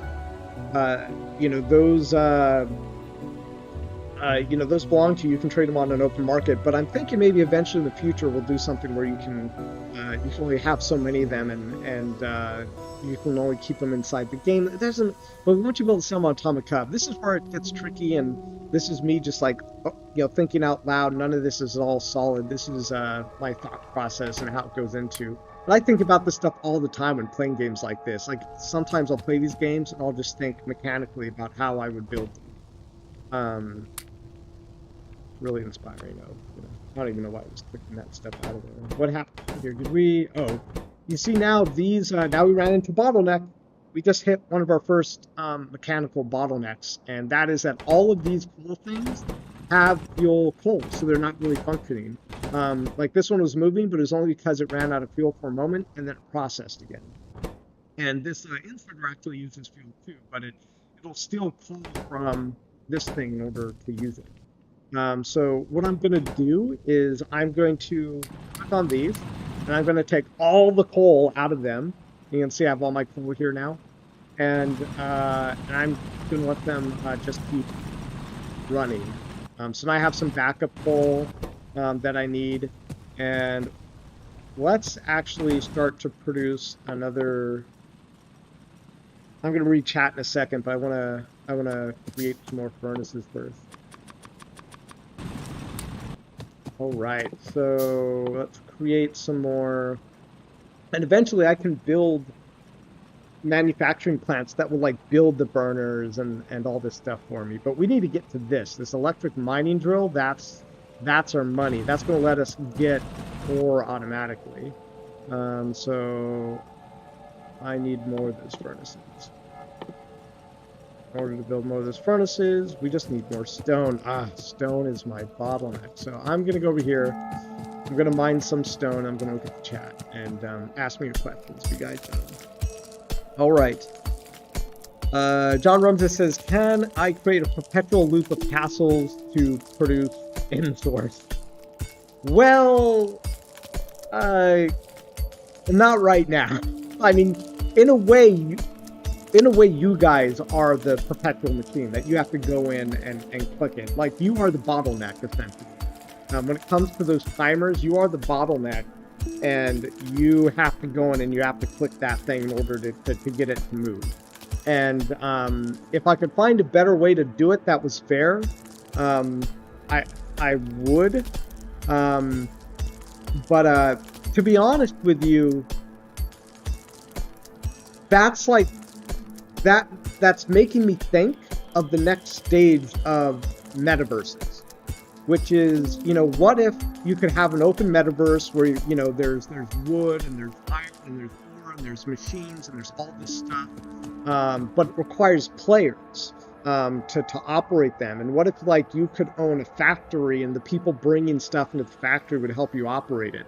To me, it's kind of like the next level of things. We're kind of like not there yet, and part of it is because it's very easy to bot things. It's very easy to set up a bot to click a button. And with our game, it's not that bad. Like, if a human being is not that much less efficient if they set a timer every day for their crafts than someone who sets up a bot on our game. Like, so like, sure, you have to compete against bots, but if you set your timers every day and you're able to get to it mostly at the right time, your inefficiency compared to bots that are manually clicking things every 24 hours, not so bad. Whereas Alien Worlds is a little bit differently. Like, bots, last I heard, rule Alien Worlds. So when it comes to like, building perpetual machines inside of these games, we do have to consider things, and part of the timers, like the 24-hour plane timers, is that just proving, if there's a human there, that they have to go there and they have to press the button, and it's another time, it's a time bottleneck. I feel like I had another thought there, but I kind of lost it, and I don't even know where my ore is. All right, so we were going to build some more furnaces. If we could build more ore. We're just going to plop in a bunch of ore here. So I don't even remember what it is that I need to do the electric drills. It's electronic circuits, so I need copper. So I need a lot of copper and a lot of ore to start making the electric drills. And Franklin says, of course, have no meaning. Of course, time have no meaning at that point. Yeah, so it's kind of cool that we can monetize time in a way, but that's actually one of the core values that I have in the long-term metaverse, is that we're able to monetize people's time. And we kind of do in a bit in the way that the 24-hour timers work in our game, but I think there's a lot of opportunity in the next 5 to 10 years to monetize people's time when it comes to playing these games. And I have 2 levels of it. The first level that I want to address is just like valuing people's time for playing, strictly for playing, and being a human being, improving their human being playing. And the second level that I want to add value to above that in the future metaverse stuff is actual property in the game that produces value. Like, let's say my miner here has the axe, and he produces value by mining the stuff. What if like there's only so many of these axes in the world, and you can only get value if you have the axe? And then the value that you provide here is all monetized in a smart way.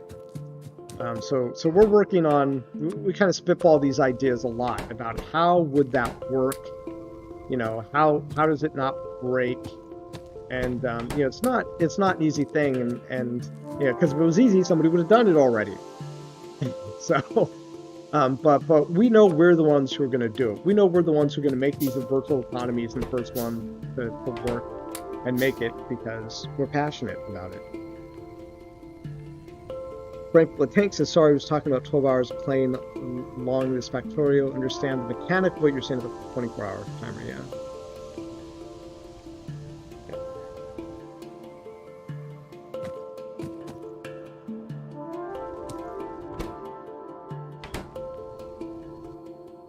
Hopefully the music's not too loud. I just realized there's music on here.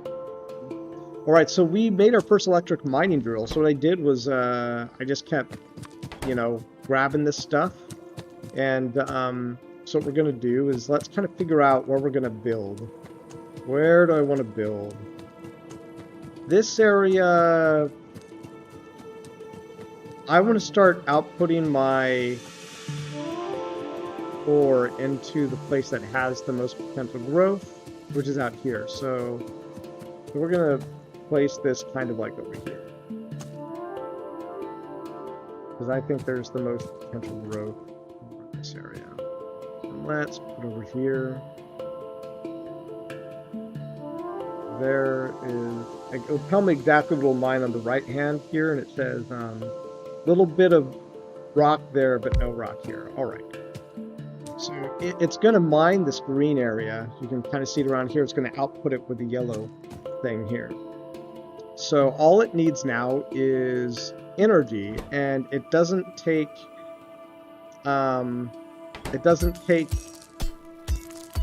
the coal energy.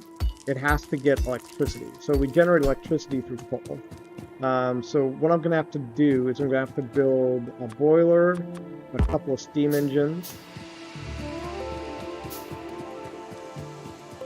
and I bet we're going to need some more copper for this next part.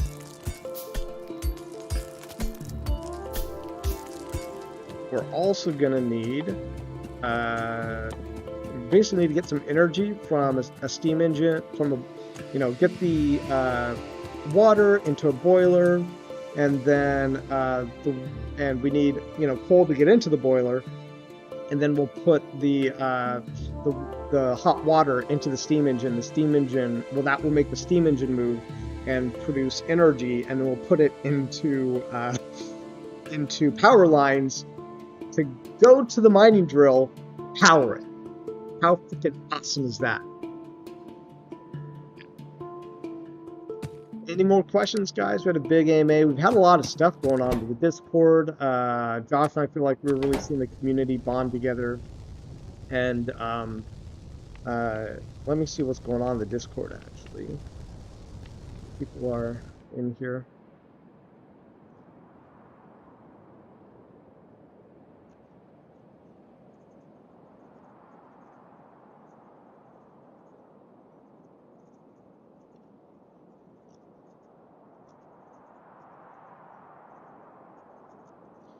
Doing my typing thing. Oop, I just wrote way more than I meant to.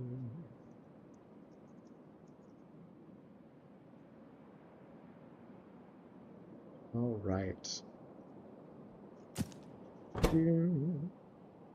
So let's produce a little more of this. I mean, I need like a lot more copper, and I have quite a bit of. Oh, now, so I got one of these, got one of those. I'm gonna need some pipes. I'm gonna need some of that. And oh, I'm also gonna need some wood because the poles take wood.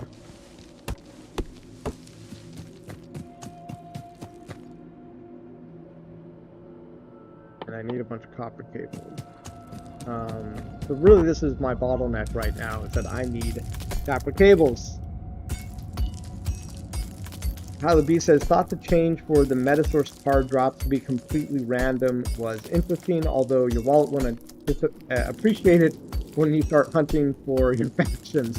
Well, Tyler, if you've been watching the trading channel, people have been really open to trading the Metasource cards, and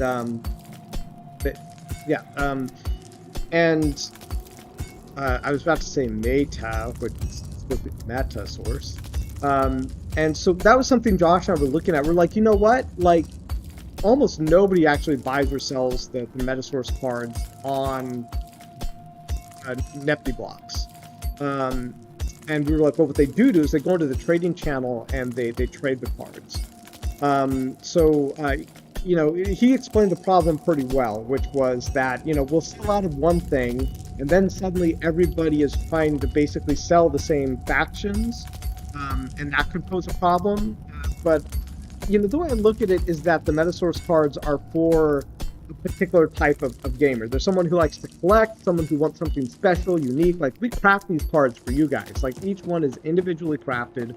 We have a whole production team of 2 people who are working every week making those cards for you guys. I know we haven't released any in a while, but we do it. We do that. We you know, we have them making those, and it's because we're dedicated to having the Metasource cards be a special experience.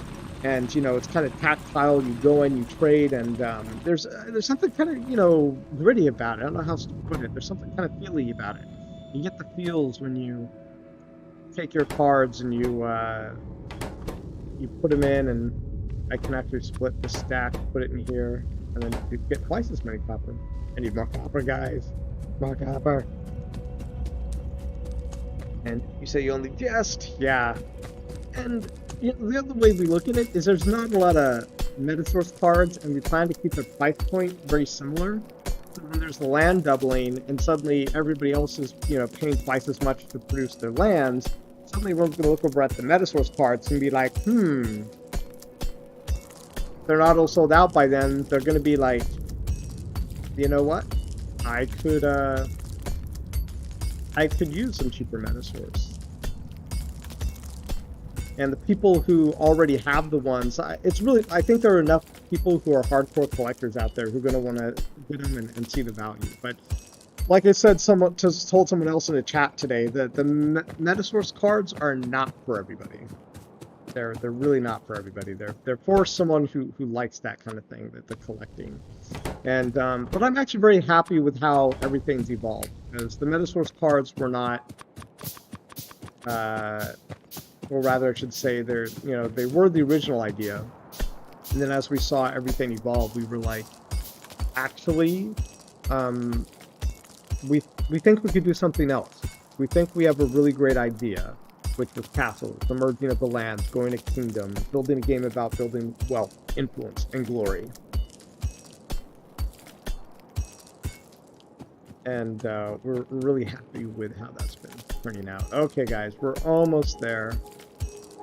I think maybe we're there. Let's just give it a shot. So I probably just need to build a couple more pipes.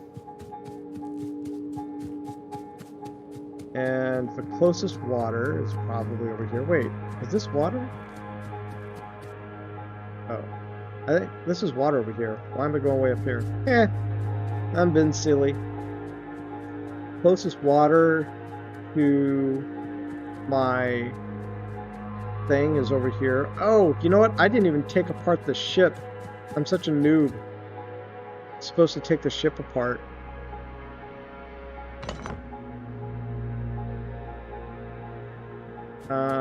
What did that give me? I think it just gave me like some iron and stuff. Oh, iron plates, yeah. Not all that special. Oh, iron plate 46. Huh! This whole time I was running around trying to get all these things. I just could have gotten them from the Rex. I'm such a noob. Look at me. I know what I'm doing. I played this game before. A lot of iron plates, not a lot of copper plates. There's really the copper plates which are going to become the bottleneck here.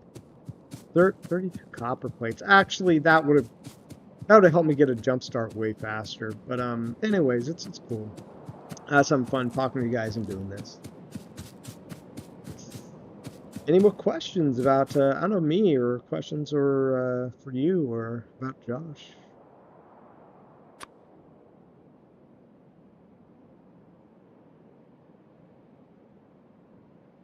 Let's, I'm not going to plan too far ahead of here. I'm just going to get this started. I'll figure out kind of the layout of what I'm doing later. So, oh, you know what? It's the water pump. So I need to build offshore pump. There we go. So it just crafted it chain crafts a bunch of materials that I need.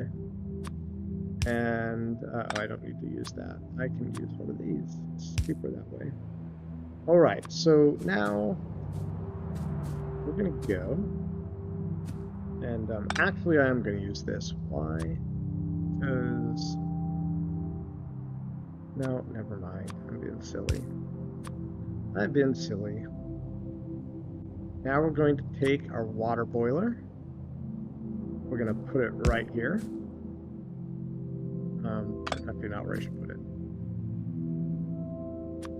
Put it here. So that now I can pump the water. What did I say? Oh, no, I should put it there.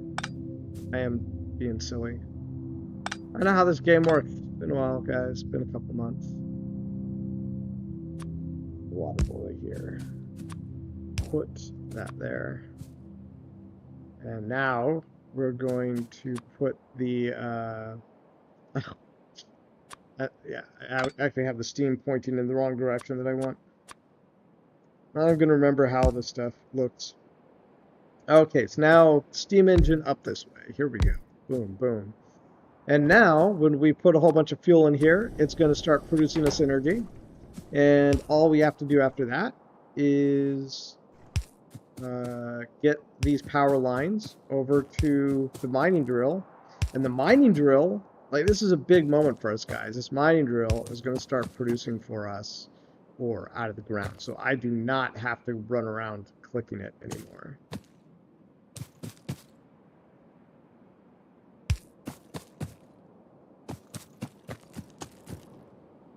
Okay.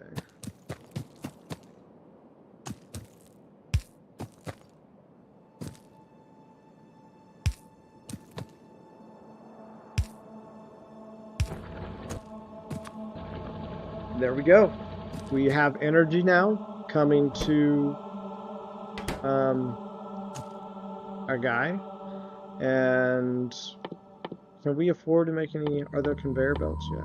Yeah, we can make some conveyor belts.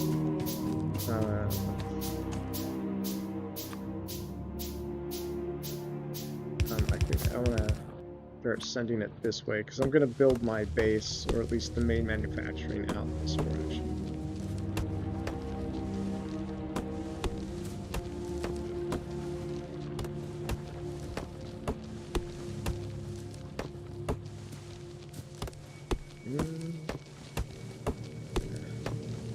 Here, start getting into our manufacturing area, and let's see. I feel like I'm building this in the wrong way because eventually I'm gonna have to create like a massive array of factories and stuff. But where do I want to put my like iron production? Because there's going to be a whole like a bunch of these iron and smelting and all that going on. See, this is a good area for crafting, but I don't want the crafting area to get too mixed up with the production. Maybe over here. This is not a bad area for production. Because if I do production here, I can have it all coming down here. And then I can send the output this direction. And then I can build the rest of the super factory up here. Because I want to have a big old space where I can do that.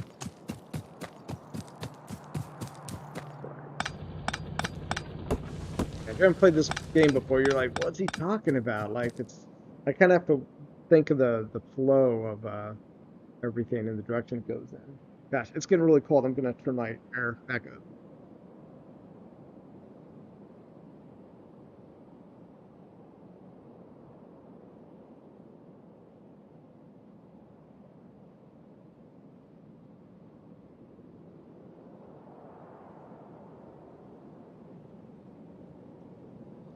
It's getting chilly, guys. It's getting chilly. Okay, so that means that we are in fact going to F is good. Oh, all right. Let's take this and put it back into.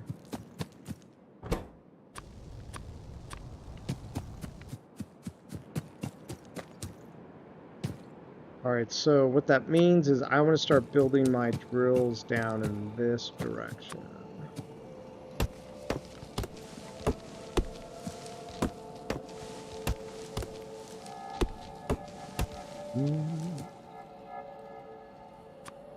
Iron drills.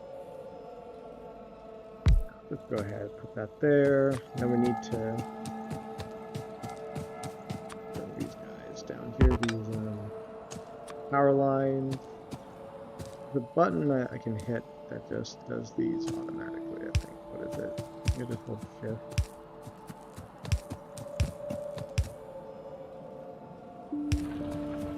Yeah. Alright, cool. So now I can take this down this way. And I will start building out my furnace production over down here. I'm gonna need more iron though. So you can see why, like, suddenly I need a lot of this stuff. Like just crafting the iron plates by hand is not gonna cut it, because I'm gonna need, like, you know, hundreds to tens of thousands at some point, you know, these conveyor belts, and eventually some of the recipes get really crazy, like, you know, 10 conveyor belts to make a faster conveyor belt or something like that. It does start to get pretty nuts. But now it's just pulling this ore, iron ore, out of the ground, putting it down in this conveyor belt.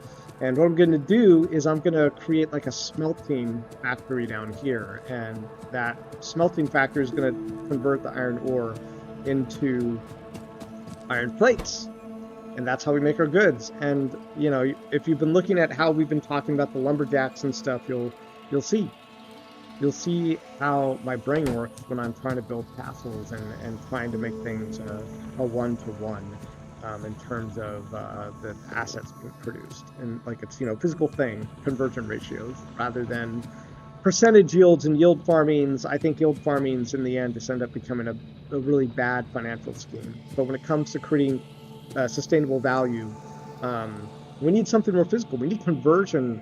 You know, we need conversions of assets and goods. We need conversion of your, you know, what you think you're putting into your assets versus what you're willing to sell them for. Okay, based on, you know, time and utility. And accessibility. Accessibility is the other one. Okay, so I need to build some more of these transport belts. So I'm auto building some of these transport belts down here in the lower left of my screen. And it's pretty cool. And eventually I'll be able to build factories to, you know, build the conveyor belts and stuff as well. So this game is all about that. Just build stuff so you can build more bigger stuff. Automate other things that you couldn't automate before. It's pretty awesome. Have I said lately that I love this game? Because I do. So we're going to put some more ore into here. Going to put some more ore into here. And we're kind of getting to a point where we can probably start to automate this. I just needed some more conveyor belts. I need more plates, actually. Oops. Okay. I really don't have enough of these. So I need more iron ore. Okay. Right, so my bottleneck right now is the iron ore. Oh, right, I have it now. So we're gonna put some in here, maybe even build another furnace. Oh, we have a couple, actually. Let's see. Wow. And it's so weird. I know that R is rotate, and but for some reason it's not doing it on my screen. The other guy said it was right click. That's not it either. I'm gonna have to look that up later, because I don't know why I can't. Oh, you know what? I'm such a moron. Look at this. The furnace is the same on every side. That's why I can't turn it. That's why it won't turn. It doesn't matter. It only looks one way. Okay, so this is too close. We need an inserter here.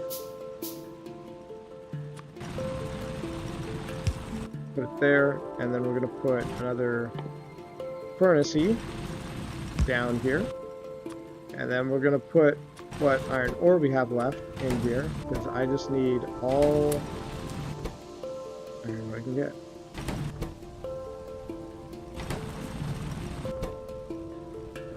That all the ore I had went into these things. I just need more ore, guys. Just more ore. Here's some more ore. Yay! Thank God for the this thing, right? Producing me the ore. So let's go into there. Let's put it there. Let's actually take some of this, put it over here. Help me make some more conveyor belts to go down into my smelting area. President says, game does look cool. I've played tons of Minecraft. Your son, I think he'll really like this as well. Oh yeah, yeah. If he likes Minecraft and he likes like, you know, games about constructing or like making things, crafting. There's the word. If he likes games about crafting, this is like a crafter's dream. It's a really great game. Showtime says he agrees. He's not the biggest fan of yield farms in games. Yeah, I just don't think yield farms really work. I mean, they're a financial scheme, and they won't work, I think, for the sustainability of blockchain games. If like we're really heavily depending on yield farming to make blockchain games operate, I don't think that yield farming is where it's at. Which is why I think a lot of these games with tokens without any real use case are eventually just going to be like ridiculous. Like it's going to be another .com era where games like ours have sustainability, and they have like these conversion ratios between assets, tokens, and assets, and that is what's going to fuel everything. That's what makes things sustainable. And eventually, just no one really gets it yet. You know, no one gets that they should be converting their assets into ratios instead of trying to do yield farms. And it makes sense that they tried doing that first, because that's how the financial world works. The financial world works off of interest rates and you know, essentially yields. And it's been rigged so that the people who have the most money basically stay in money, which does make sense. You know, not everybody can go buy a Tesla because there's not enough Teslas. So somehow we have to figure out some way to allocate who gets all the Teslas and who gets the nicest houses and all that stuff. And the way we do it is, number one, whoever's richest already, just buy some stocks, let it sit there. If you have enough money, you know, if you have over $3 million, you are mostly set for life. All you have to do is put that and some fair sounded amounts of investments, various investments, maybe a little bit of real estate, a little bit of stocks, but you know, $3 million these days will pretty much, and maybe $3 million doesn't get as much mileage as it used to. Maybe it's more like 5 or 6 after all the inflation lately. But if you had $3 million during this last inflation bound, you made tons of money in everything, your assets, stock prices, depending on when you bought it. But if you had like if you look at the indexes, they're all up massively, even with inflation fears and the high PE ratio stocks up. The indexes are way up. It's just where the rich put their money, and they keep it there. It can keep them rich. The other way is you grind, or you be successful. You know, you make your dreams come true. You work hard. You do something that allows you to compete with people who have that much money. And it's not easy. It takes a lot of effort or luck. But those are really the two main ways to get to the position where you can now compete with all the wealthy people for all the other cool things that are out there that everybody else wants. And I can talk about this stuff all day, good. I think, I've said before that I listen to a lot of podcasters and stuff, and and a lot of the Silicon Valley startup culture is that they have to make more money to prove that they can make more money. And I even had calls with these guys who, I was like, hey, I got this idea, I have a patent pending and for my technology, and they kind of took a look at it. They're like, oh, that's really interesting. And then I had a conversation with them about becoming partners in the company. And I just had the grossest feeling after talking with them. And the feeling was that, they were all about the money. They were like, all right, but how are you going to make the money from people who buy this? And it wasn't at all about the vision. It was, and I was just, they were like, oh, well, these startup guys or people trying to make startups, they get too far ahead of themselves. And I just had a really yucky vibe of those people. And I didn't have, not all my conversations were quite that bad, but I was just like, yeah, oh, you know what I really need? I need a copper mine. What am I doing? I gotta set up one of these for copper mine. There we go. What I need here, I need more gears. I need more plates. Glad I was making more plates. My bottleneck now is copper. And I just need to get more, I just need to get copper and iron plates out, and that's going to be part of building these out and having this go down to furnaces to manufacture them out into more machines. Yeah, let's see. So, focusing on the game. But yeah, a change I would like to see in the startup culture is there was this saying way back, I forget who said it. It was probably either FDR or J. Edgar Hoover, who said, think, worry not what your country will do for you, but think what can you do for your country? It was something like that. What can you do for your country? Let's look up that exact quote.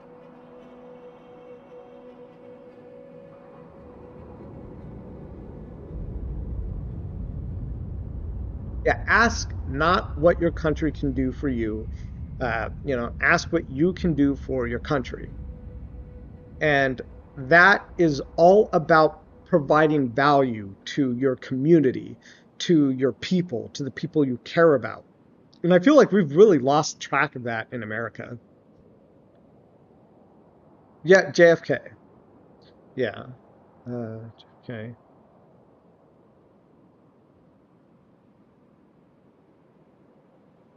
Yeah, you're right. It was JFK. And I'm such a powerful quote because I think just the way that culture has gone in America, it's been way more about I worked this hard, shouldn't I get mine? And the worst part is that I think it starts with the leadership. The leadership starts to fall out. And so when I run my own company, every day I'm just like, how do I provide the most value for people, but how do I really lead this company in a way that when I lead, I'm not the only one impacted. I impact everyone in the company, and I impact everyone who's impacted by the company and the value it's providing. So hopefully you guys start to see that in what Josh and I do and the way we build our company. But it's a really good feeling. We were on a call with Victor today, who is the owner of Apex NFT, and he's the creator of Apex NFT. And we were just telling him, look, this is the goal, this is what we see, this is where we need to be number one on WAC. We need to scale up our website production. We need to scale up the quality of the artwork. We need to essentially, when we become #1 on Wax and we're making a lot more money, we need to make sure that we're ready to catch those users and give them a great experience. And so, but those conversations are not easy because we all tend to get into these cycles that we're in. And it's the cycles that you have to break out of to that empower people. And that's like what World War II did. Everyone was kind of in this cycle of, of that America was in. America went through a couple of cycles between the 1920s and the 1940s. There were busts and then booms and then another bust. And then at the end of World War II, there was another boom. But America came out economically ahead. And JFK didn't say this back then, obviously, because he was, I think, 16 or something. But he was actually against getting into World War II. It's a whole other thing. But I think that whole thing of ask not what your country can do for you, but ask what you can do to your country. We sent millions of Americans to die to defend Europe, and I defend that decision. And because America benefited greatly, but a lot of people gave their lives, and I can't even fathom. Still can't even fathom just the scale of it. Crazy, guys. The scale of the amount of people who gave their lives to live in the world that we're in today. And but I think about them. I built a company too. I think about all those people that gave so much so that we could have the lives that we have right now. And just to watch a country just kind of get really lazy and fat, the old Rome that fell back in the days, I think it's sad. So I think we all got to do our part, to do what we can for everybody else. I just think it's the right thing to do. I need to get energy to.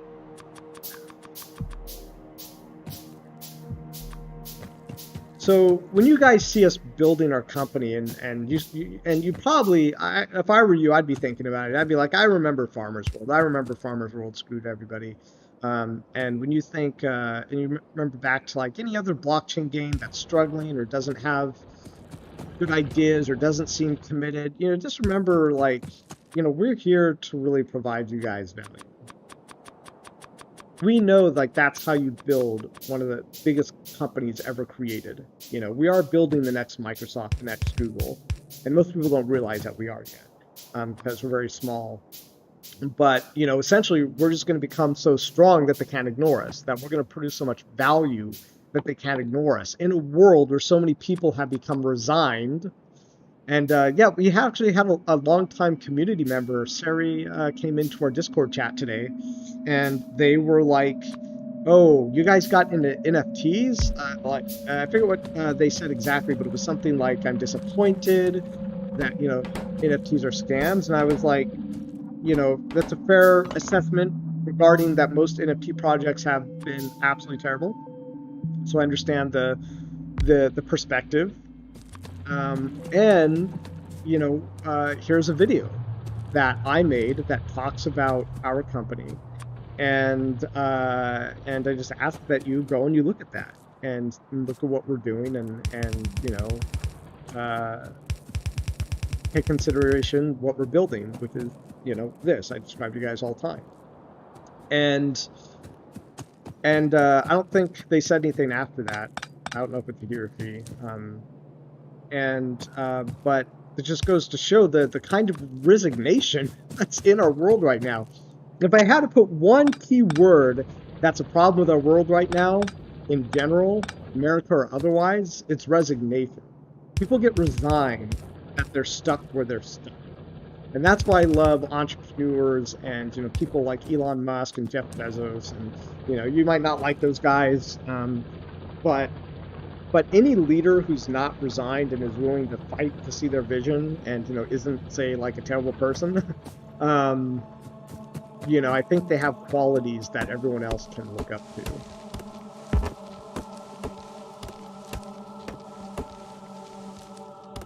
Yeah, I went really deep there, guys. I went really deep. let's build some game, right? We're here to have fun. We're not necessarily here to go, you know, deep diving with Robert Trusardi, the creator of Metasource games and castles and everything. We're here to build a mega factory. So this stuff is what I need. I need the ore. And what I'm doing is I'm starting to build out my ore production to go down in this direction. And so I think maybe I will focus on iron output over here. And then I will focus on copper output over in this area. And then I'll essentially take all the iron and copper plates that I'm manufacturing, and I will transport them over here to the left. And this is where we're going to start to build our factories and stuff that make, you know, take the copper, take the iron, and manufacture new things. Hopefully the chat's still working. It's kind of quiet there. Did I go too deep, guys? Let me know if I went too deep with that last conversation about why Metasource Games is here.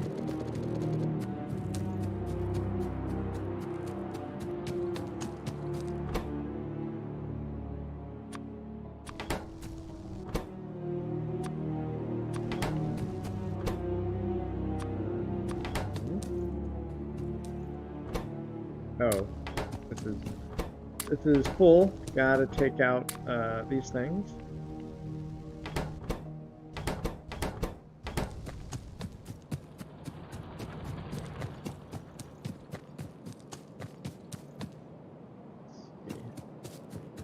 You know what? Do I not have to power boilers anymore? Oh, I do. It's just not run out yet. Let's go ahead, manufacture a wood box.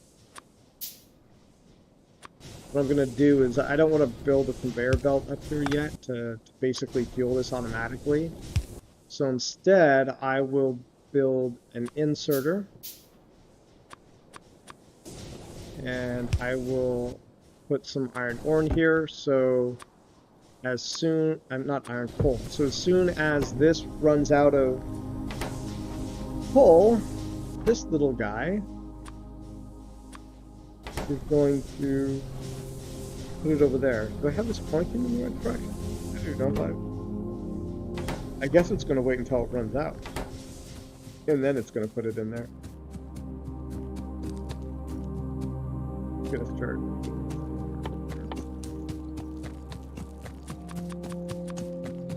I also need more drills. Okay, well, let's start getting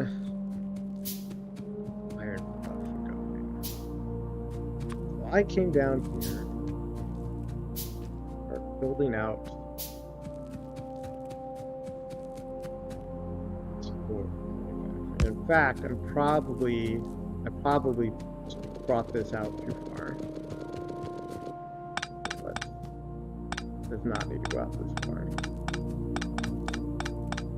John Rumsa says, love it. I'm here to hear your vision and passion for this game and the ecosystem. Never been more confident in the long-term success of this game. Thank you. Thank you.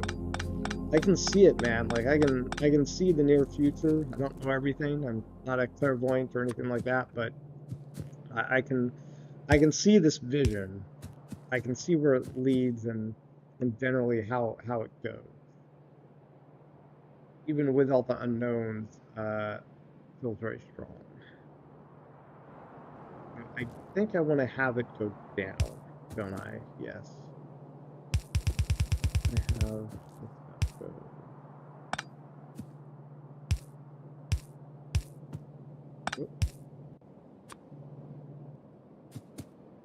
Am I all out of? I need more transport belts. Problem with trying to space out my area so big. I'm just eating a lot of over here. Right, so we're doing okay. We got a decent amount of ore manufacturing going. I would love to have a stage of our game where I'm thinking, well, what we might do for the game is we're going to, like, I don't want to be at the complete mercy of wax congestion. Like, I know there's going to be wax congestion, and we like wax because it gives us, gives us the ability to trade on the blockchain. You guys get to own your items. But I'm thinking it'd be cool to have like an app where you can deposit your items from the blockchain into the app. And then they will become centralized in the backend server system, but allow us to do some more interesting things, like start to limit production pipelines. You can only hold so many lumber NFTs or something, and if you want to hold more, well, then you need to like upgrade your capacity, and because I think that kind of bottlenecking is really important, but you can't do it on an open blockchain where we're just handing you NFTs because we can't limit how much you can have, I think. And I don't think we would want you to, because I think there's some problems. Like, I think people would expect that you would be able to. I'll have to ask our smart contract developer about that. Like, is there a way to actually say, hey, actually you can't hold any more of these until you do this? Be fascinating to know. I guess you, and it's like NFT wise. But then the thing is that you could trade it out and move it to another account, and it won't count anymore.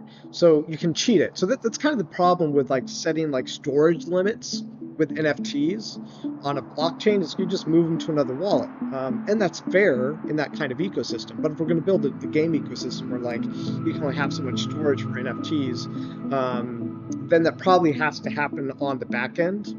But if we do things on the back end, it does other things. Like it allows us to I need some more iron. It allows us to go and, like, let's say merging. Like, if we put merging all in a back-end system, it would cost way less CPU. If we put, other things like, crafting on the back-end system, it would take less CPU. So I think there's a massive argument for putting some of our functions on inside of an app on partially centralized system on the back end, because it really opens up what works the game. And there might be a lot of diehard smart contract blockchain purists who are like, no, you can't do that, you can't take my ownership away. Well, I think it might be a fair trade-off to say, hey, for a while you'll have to take your things, if you want to take things in and out of the system, then there are going to be essentially ways you can do it. But I don't know the full story of how to do that. But I think some of the trade-offs might be worth it. It might be worth it to do some things that are based on a back-end system, so that you don't have to wait for things to happen all the time. In fact, I think that's probably what Farmers World should have done if their developers hadn't just disappeared on everybody. So I want to put those in there, and how do I remember I have to get, I remember what I can do. I'm trying to remember how I put hole into here, because if I put another conveyor belt here, let's just kind of space this out a bit. Like where, oh, you know what I have to do?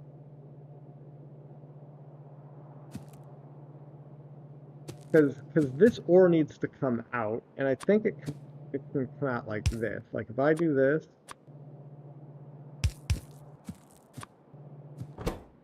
I put the ore in here, and then I put some ore into this guy. Yeah, so he'll put this on this side. I think this is just the best way to do it. I will put fuel here, and this is actually pretty close, isn't it?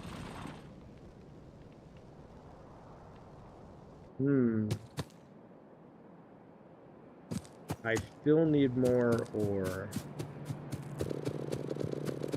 Need so much ore, guys. You can see why this game can be like a massive ore hog and why I have to like build this massive factory.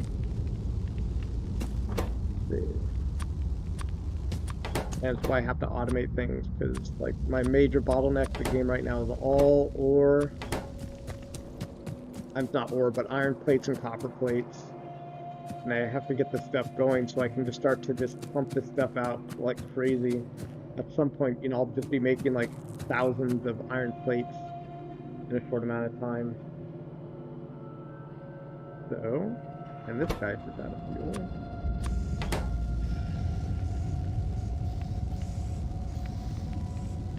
How do I keep this guy fueled? I don't even remember how I do that.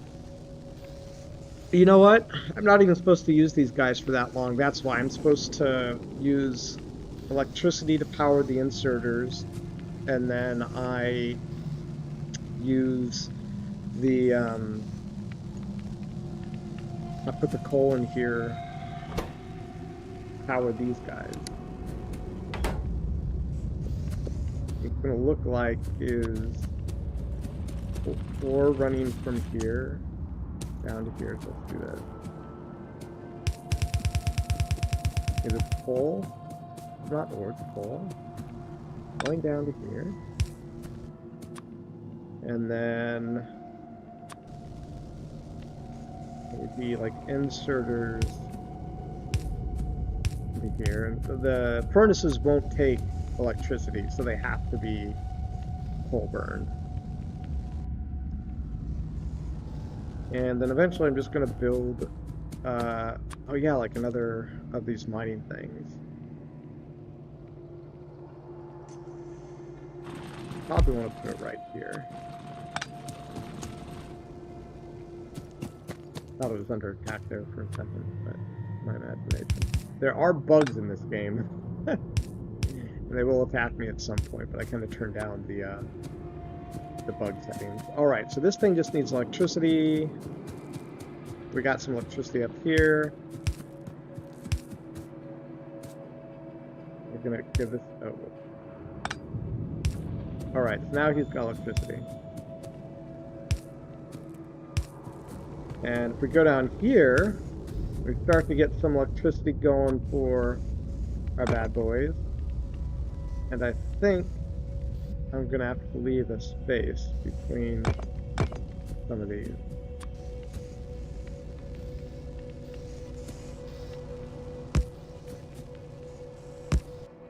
I think they're gonna have to be spaced out like that because there's only so much space for these. I actually want to make a bunch of these electricity inserters. So these inserters are actually based on coal, and that's not good for me because I don't... Eventually, I'm going to walk away, and they're going to need coal, and I'm going to have to... I'm going to come down here, I'm going to find out that they needed coal, but it's been a while, so I ran out of, you know, more that I needed. So instead, we're going to put down these electricity oriented inserters. And now, this is cool. This is our first real pipeline for ore and iron plates. And so we need to have this inserter go there. This inserter takes stuff from the conveyor belt, puts it into the furnace. This one takes it out of the furnace, puts it onto the conveyor belts. So now this is what it looks like. You can see all the coal here is coming down to here. These inserters are putting the fuel into the furnace, and then here the iron ore is being picked up by these inserters, put into here to produce the iron, and it's beautiful, guys. It's freaking beautiful. I love it. I feel like a madman, like a mad scientist. But now you can see eventually.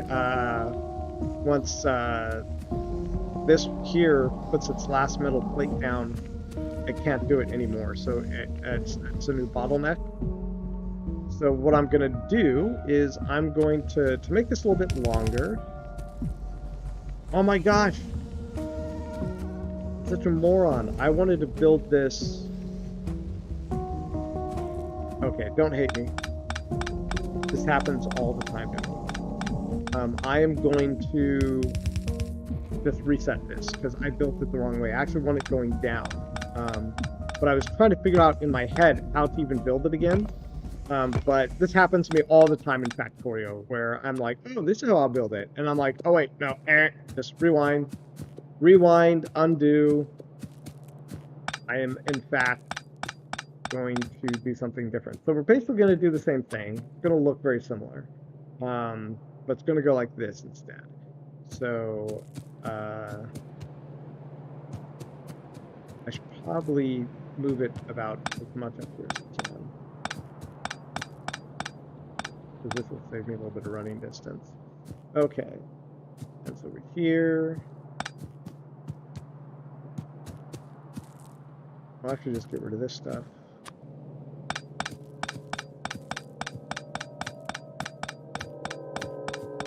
While we're up here, I'm actually going to go throw some more ore into here because we're going to need it. Grab my ore. Go back down here, finish taking care of this stuff. Oh wait, I went too far. Okay, so here we go. We'll go this way. So I want to build my stuff over here.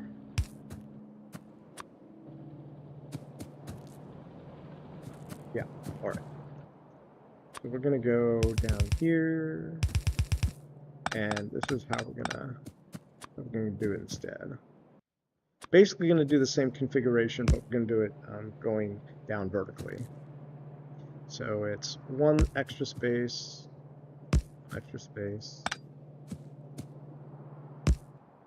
and we're gonna put the power lines in between here, in between the spaces.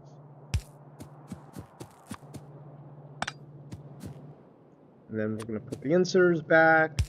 One there, one there, one there, one there, and one there.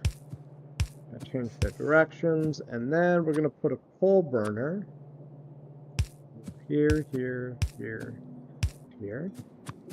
And then we're going to bring this back down here. See, once you kind of know what your configuration is, it gets easier to set up. You just kind of have to figure out what direction you're going. And the whole thing about the game is that, you know, eventually, like, the land area gets scarce, so it's kind of important that you have a plan for how you're building out. All right. So now we've got this happening again, but again, like, once it gets up here, it'll get stuck. So we're just going to go ahead and bring this whole line down out this way. And what I'm going to do is I'm going to put actually a box. Actually, let's make a metal box. I'm going to put it here. And what we're going to do is we're going to grab these off of the production line as they come on. And we're going to put them inside the box. So now, everything that is coming into the production line here, I should probably stop here. Don't get there and confuse me. Yeah, and there we go. Where's all the ore? Oh, I see. It's because I can speed this up a little bit by putting more ore in here. Why is this not doing it? Oh, it's facing in the wrong direction. Happens sometimes. All right, here we go, guys. We just made our first, what would we call it? Smelting area. So we just made our first smelting factory. It is taking the energy that we got going out here into electric drill. It is now creating iron ore that then goes into the furnaces, and we get energy into the furnaces from the iron coming out of this drill, and then the output is these metal plates, and these metal plates are a fundamental building block for a lot of things, kind of like the lumber NFTs from our lumberjack. That's groovy. So now look, I can start to build a lot more mining drills. What I'm really going to need next is some more power, probably. So I need to get some more power here. And you can see I started to queue building stuff down here in the lower left. Smeek, hey Smeek, yeah, I know you, Robert. Nickman. How are you doing? I'm doing good, thanks. JL Play says, Bygall Games playtest starts today. You can download it by uh, uh, Discord. Which playtest? Was it Spider Tanks? I'm not into Spider Tanks. Yeah, Spider Tanks, nah, not totally my thing. I like pencils. I build pencils.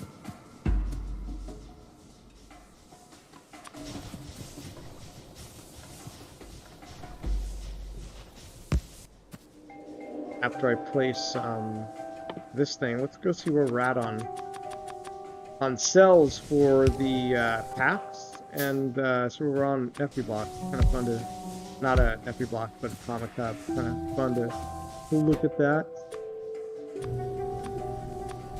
We are putting our stuff into here. I am going to the box here. Put some coal into here to fuel these guys. Wow. I guess it's going to go down pretty low before it starts refueling it. But now we have more power. More power. And how are you doing, Nickman? Like, how's Nicholas? How's the you know, the Empire? You have one of the biggest empires in our game. You're one of our biggest supporters, and you have one of the biggest empires in Castles, the NFT game. How's it going? How's it going? I want to know. Ooh, you know what? I'm gonna start running out of copper. I just realized that even though I have my iron production going on, I now copper is gonna do it next. Luckily, I don't need a ton of copper right now, but I need it. And so the next thing after this is going to be setting up the research station so that I can upgrade my research.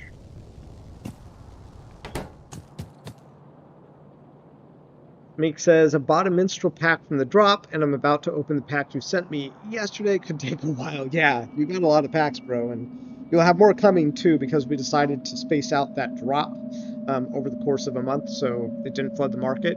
But yeah, I'm happy to hear that. Like, you deserve those packs. You bought them. They're yours to do what you want with on the blockchain. And, you know, I really appreciate you, Nicholas, for supporting us in the early days, and you know, we're very happy to owe you, and I'm not sure if I should say like we owe you, but I feel like we owe you. And but you know, as far as the business goes, you bought your assets, we gave you what you wanted, and you know, we promised you what we promised you. I feel really good about that. I feel really good about, you know, it took us a year. Took us almost a year, but you know, we gave you everything that you purchased, and it means a lot that you believed in us in the beginning. And so it just feels so good. Feels so good to give you your game assets that you deserve. And if you ever have any questions, you know, about, you know, anything, we're always available for you in the Discord. Because I know you're maybe a little bit newer to the blockchain gaming thing.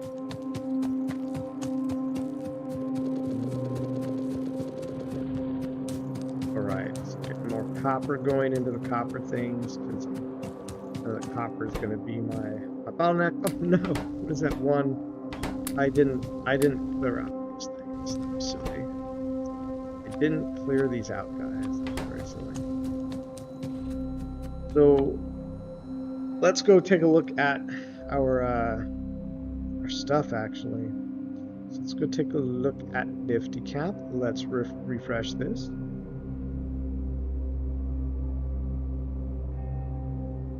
I do care what place we're in. So 1250 the minstrel packs left. We think we're probably going to keep the minstrel packs up because we need more farms out in the ecosystem. We want more farms so we can get to the price doubling faster. And it does keep the floor price lower for a while, and I think, creates an accessible entry point for a lot of people for a while. It's exactly where we want to be before the price doubling and before the crafting events hit for crafting lumberjacks. And we're number 6 on Nifty Cap. And yeah, so we're just above Crypto Farms, just under Sailor's Worlds.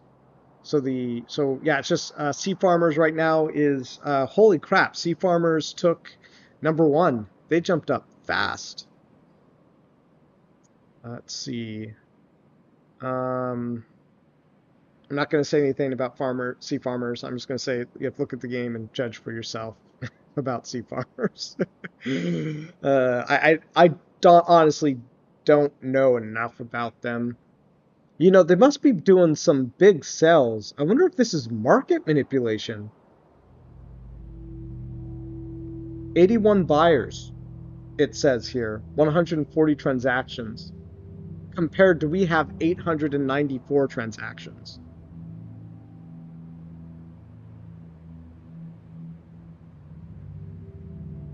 Wonder what's with those numbers. It could just be the smart contracts that are being tracked aren't heavily frequented smart contracts. But it says 81 buyers. I feel like there's some market manipulation going on there. I don't know if that's true, but that's weird, guys. And I kind of feel like I should show you guys this, because I don't think you see it right now. Let's go into display capture. And, oh no, it's the wrong one. Not the display capture. I actually want to do window capture.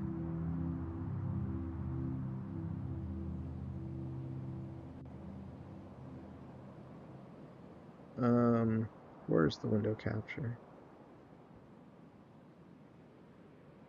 There it is. It's at the bottom. Alright, there it is.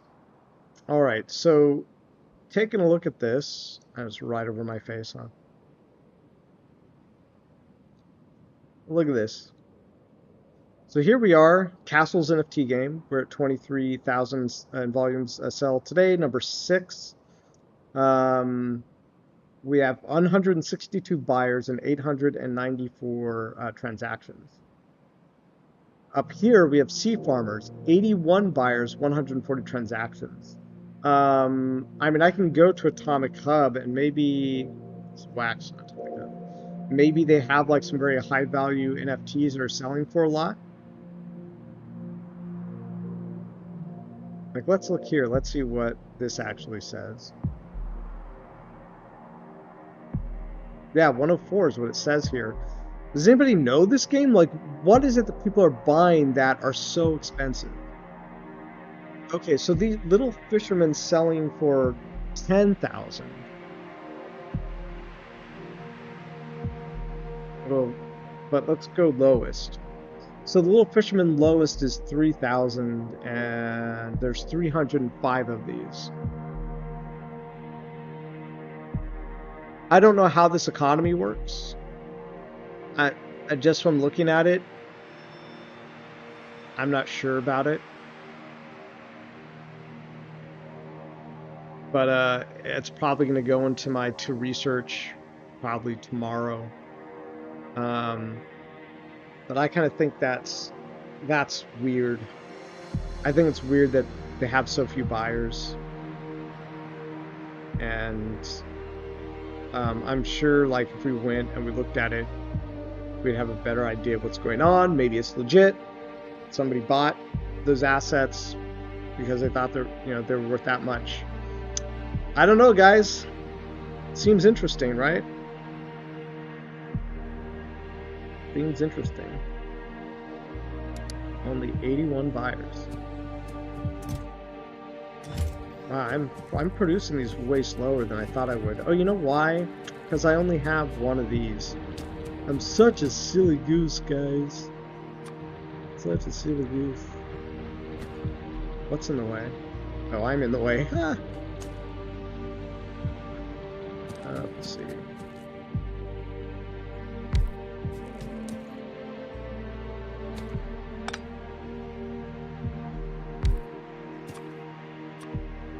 Oh, we got. Oh, we're gonna get 3 of these going. I wonder what our power consumption is like. Satisfaction is good. Production. Oh, we're hardly using anything actually. We could build way more than what we have right now. We could build way more. The Smeek says the Empire took a break today to play some other games, non-blockchain related, and work on those. Is glad to be able to help you guys in the early days, and will continue to help as long as I can. Thank you. Thank you. Awesome. Yeah, if you enjoy the game, just hold on to your assets. You know, you did spend a lot of money, and you know, if someone wants to sell their assets, to make that, if you want to sell your assets, make sure that you do make your investment back. You know, I probably shouldn't use the word investment, but you know, I think when someone spends that much money and they're playing a scarcity-based game, they're hoping that, like, you know, that at some point can sell those back into cash, some of their assets back into cash, or at least back into wax tokens back into cash. So, you know, I just say everyone should take personal responsibility if you speculate on NFTs. That is totally your choice if you want to speculate in NFTs, and you know, just make sure that you are responsible. I know whenever I buy assets from a game, and I'm not sure where it's going, I do make sure that I try to. Usually, I did once or twice. I didn't, and I regretted it. So make sure everybody is responsible. Being responsible.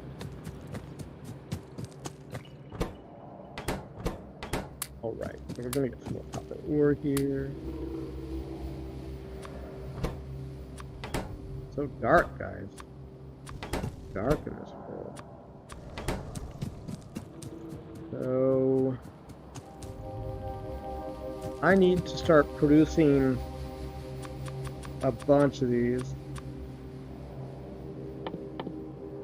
and I need to start producing research components. So what does this require? Oh, right, this requires 1 copper plate, iron gears. So that's going to require a lot of these. So in this game, you can research technologies. And I kind of feel like the best place to put... I didn't think about where I was going to put the research station. In the short term, I should just plop it down. In the short term, I think I should plop the research station down near the crafting outputs, but eventually I'm going to have to rebuild it probably like right up here somewhere, because eventually the research stations are going to need like a bunch of different inputs. So if I build the research station up here, then I could actually build the main factory down in this area. Strategies coming together, guys. Strategies coming together.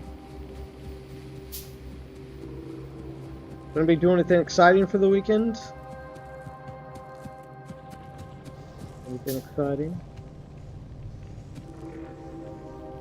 Oh my gosh, what's going on here? Oh, I'm so silly. What was I doing here? I was putting the iron ore in a bad place. Still happening. Stop it. Stop it. I actually don't want you to be on this side yet. Okay.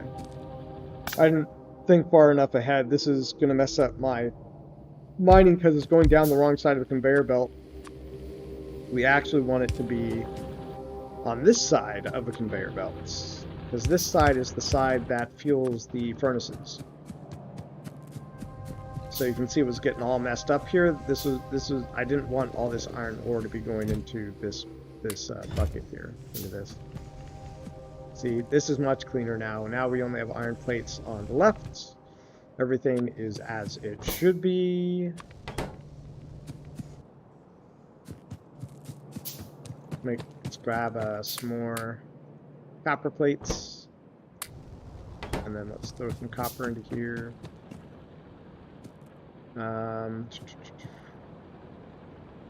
So I was saying that I should probably put this like right here for now. Because what this is going to require, besides some energy, we're going to do our first research, guys. First research. We're going to put the first of these research packs into this thing. And so now we can do some research. What should we go for first? Automation, probably. Logistics, flexible ways of transportation. We're just going to have to start somewhere, and it's going to have to be here with automation. You can see over here on the left that I am manufacturing research components through my personal inventory for crafting. It takes forever.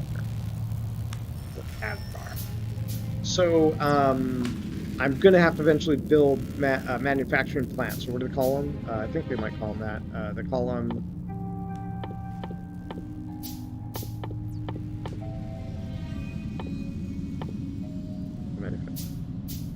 I just crafted one. Where is it? Is it over here? Automation? No, it must be over here. Oh, you know what? I have to... I can craft it out of my inventory. Oh, it's dir. It's because I'm researching it. It's not in my tool thing yet. So it's going to require... Oh, no, that's effects. Oh, where's the manufacturing cost? Maybe I can't see the manufacturing costs until it's done being researched. That's weird. I don't remember it being that way. Alright, so I put some more research packs into here. I asked how your weekend was doing. Smeek says, are you normally going to be playing PC games during the live streams? If you get a Switch, I can definitely play against you during the live stream. I don't know if I'd get a Switch. I mean, maybe. I haven't thought about it. What do you like playing on Switch? Smeek says, I've got work this weekend, an early morning shift on Saturday, and a long day on Sunday. Well, maybe it sounds like you have some time during the weekend, maybe on Saturday. You're still in school too, right? Or I think you said you were going to finish school up here soon.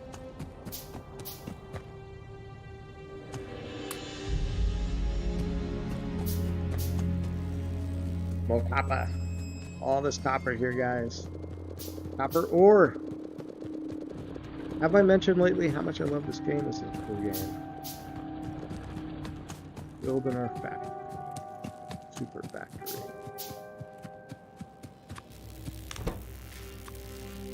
Alright. We got research done here. Research logistics. So what does it take to manufacture this? Yes, this is what it takes. Did it tell me here and I just didn't see it? I don't... It's so weird that I don't see the crafting costs. I could have sworn it would tell me the crafting cost before. So now that we have an assembling machine, we can actually build the components for research,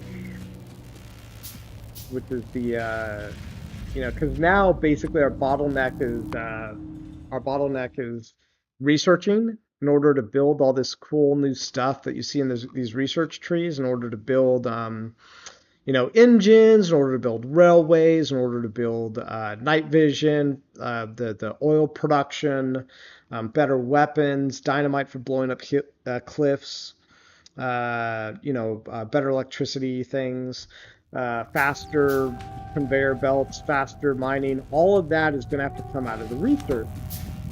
But to do research, we have to extend the factory into converting our iron plates and iron ore into stuff that we can research with. Essentially, these red things down here, the science pack. But Smink says, yeah, pretty soon he'll finish up college. That is awesome. I am not a college graduate. I sometimes wish that I had.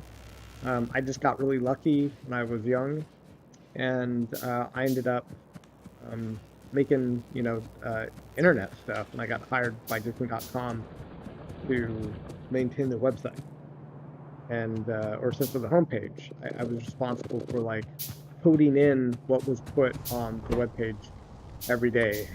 Is Winnie the Pooh being featured on the Disney.com homepage today? If he was, that was my job, and that was one of my first jobs. I mean, I had other jobs, like in a factory or helping out an investigation agency with their computer repair. But otherwise, that was probably what I'd call my third job. My third job was the Disney job, but that was like the real one, right? I did some contracting before that too, just building websites, like making somebody's website for like a couple $100. My mom encouraged me to do that, but I think that was pretty cool of her, because it helped me learn that I had a skill set, like making websites, that I could go out into the world and I could provide value to people and they pay me for. And it's very different because a lot of other jobs are different. People go and they work at a McDonald's or fast food or warehouse like I did, or they get into carpentry or go to the army. I think it was a really cool thing to have gotten into making websites, because it was a new thing. It was brand new, and it was the forefront of the .com era. And I feel pretty fortunate to have been a part of that. So we're still building logistics. But we do need to, let's see. So I think I'll play for like another 15 minutes. We'll close down the stream at 8 p.m. my time. Speak says the games he likes to play on Switch are Super Smash Bros. Ultimate, Super Mario Kart 8, Deluxe, Animal Crossing New Horizons. Got your Mario Party Superstars for Christmas. I used to play those kinds of games a lot. As I've gotten older, I'm more into the thinking games. I'm more into like deep experience, deep feeling games.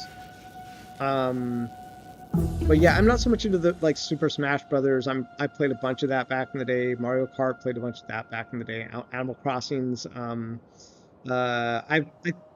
I play Animal Crossing? I think I played like Harvest Moon. I think I played a little bit of Harvest Moon, but I never owned an actual Animal Crossing. But Animal Crossing is pretty cool. I think, that would actually make a great blockchain game, something like Animal Crossing. So what do we want to research next? Automation 2, solar energy, fast inserters are pretty cool. Weapons, lasers. Really we do need weapons, because we're gonna need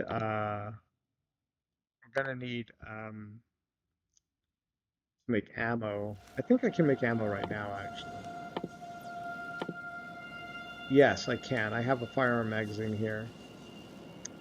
But I don't want to do that yet. We haven't saved our game yet. Let's go ahead and save our game.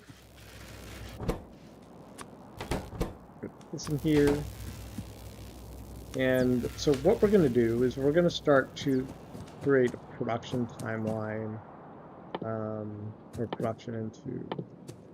Actually, let's start mass producing a bunch of these transporter belts too. You can see we're getting a little bit of a bottleneck here with our ore production. We have more ore than we are really producing ore metal plates with. So what I'm gonna do, I think this is one thing too far out.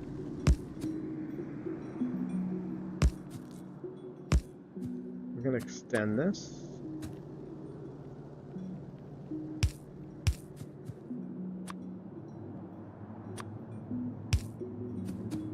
And bring this down.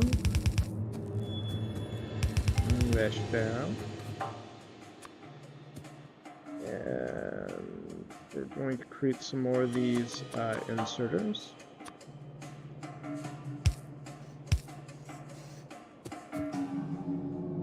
Oh, we're making too many conveyor belts, so I need to stop that.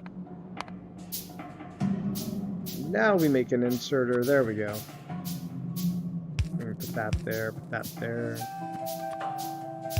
that there, put that there. And you know what's funny about this game is that it's not only helped me look at how to build the castles ecosystem and like how to essentially create value out of conversion ratios instead of like say yield farming, which I think is mostly stupid, at least for, you know, like video games and stuff like that. For video game assets, I think you need conversion ratios. You need people converting, hey, so I put in this much and then it produced that. So if I put in this much Msource, it produced this much lumber, and then that lumber and then find wood made this much bounty, and then later in the systems, you know, how does that work with the dungeoning? How does it let you kill things in dungeons? So, so we're really kind of all about like the we're all about like the conversion ratios of assets, like Msource token into, you know, which is almost like the fuel. You can think of Msource, the Metasource token, like one of these things, like one of these, like the ore, and it's going into here and allowing us to convert it into these plates. Now, how's it different from most other games? Well, it's because we're focused on the conversion ratio. We know that this much Msource converts into that much, you know, essentially what is it? Let's actually look at it right here. So one iron ore converts into one iron plate, and then one iron plate can be used for in a boiler recipe. You know, here 31 iron plates can be used to make a steam engine, but these are conversion ratios. Like these things, you know, and you can make things that convert into other things as well. Like let's go back to the gear, right? So the gear can be made with 2 iron plates, but the gear is used in the production of other things. The gear is used in, say here, the assembly machine. The gear is used in the lab. It is used in the electric mining drill. So these are all conversion ratios. You know, you have the iron that turns into plates, that turns into the gear that you can then put into things, and you know, the value ends up becoming in the utility in the long run. Like what is this will get you inside of the game? And I find this stuff so awesome. Like I am super excited with how this conversion ratios. Wow. Uh-oh, I forgot to put coal burners over here. We need more coal, sir. You know, I haven't checked on our energy in a while, so I should probably go do that. I probably also need to pop up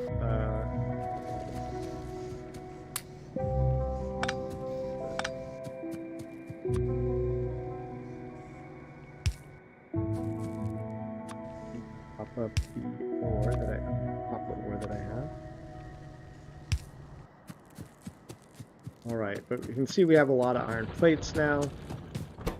Just have to make sure that we stay on top of keeping some ore until I get the mining stuff out there. I think we're barely going to get started with our research pipeline, but we'll get somewhere. All right, so let's go check. You know what? I put these things in here, so I probably got plenty of energy. Yeah. This is like hardly even used. I can just actually put this in here directly like this. Yeah, not a lot of use for coal for me yet until we start getting up a lot more electricity, and we're not quite there yet. Our production is more than meeting our energy requirements, although it jumps up when we start to use the research. Research is a big consumer of electricity. Meek says, I'm definitely going to consider adventure-based games and deep experience games. Any particular games you would recommend? Well, if you want like one of the best deep feeling games there is, I would suggest, gosh, what is it called? Life is Strange. Life is Strange is something else. Like, it really just transports you into those characters. And it's really something else. Like, I don't think I've ever felt as deeply as I felt when I played Life is Strange.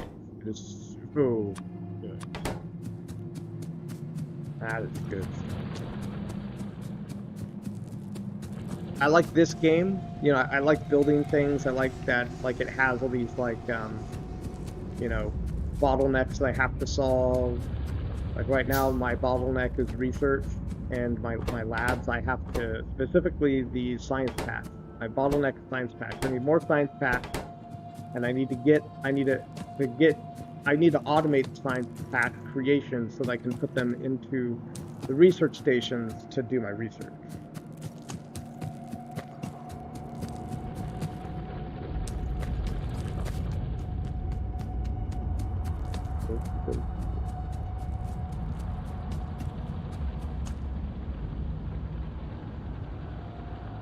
Got enough energy from this.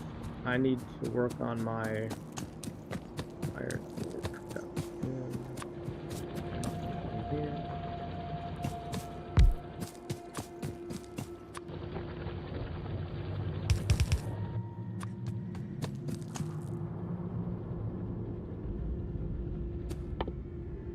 One of these.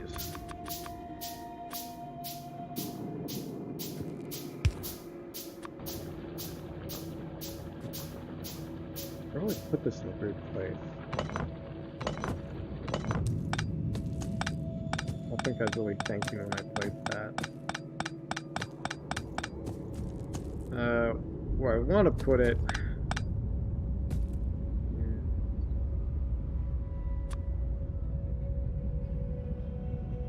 Here is probably good.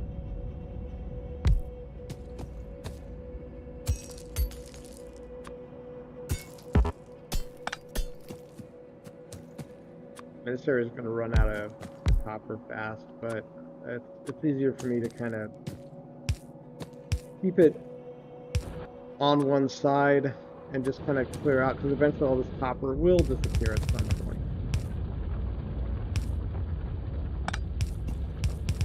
So it's not terribly efficient. Like here, if I click on it, it's only got 14K, 9.5, 22K. That's not too bad, actually.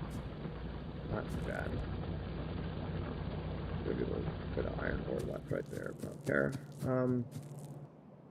So now we gotta build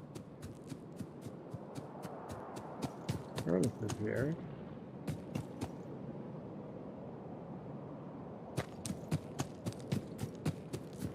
Where should I put the furnaces? I guess I'll put the furnaces this way.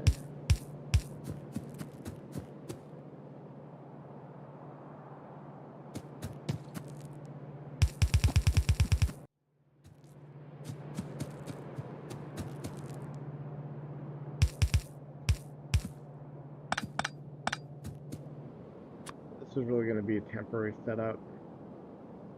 Eventually I'm going to replace so much of this. Alright. Basically it's going to do the same thing that we did over there, but with these guys.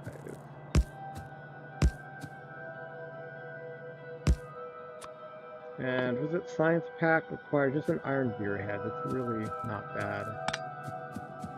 Down here we're gonna I guess before the stream ends, I'll go ahead and show you like how some of this cool automation stuff works. Where what we can do is we are going to build a splitter.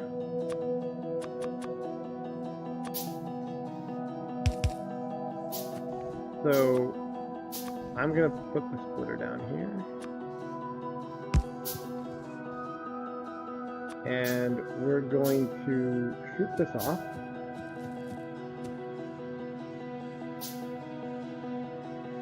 I don't really want to do this here. I feel like I should make them this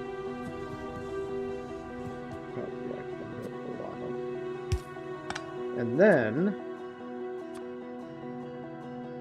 I'll put this here.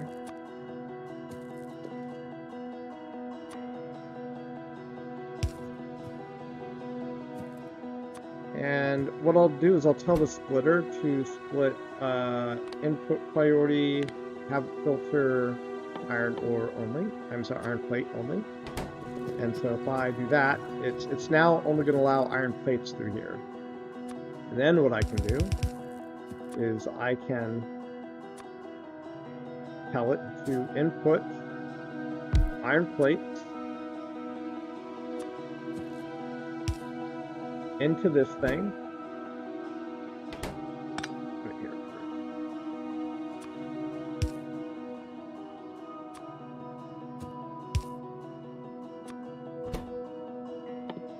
And it's going to produce wheels. So all I need is energy to get this going.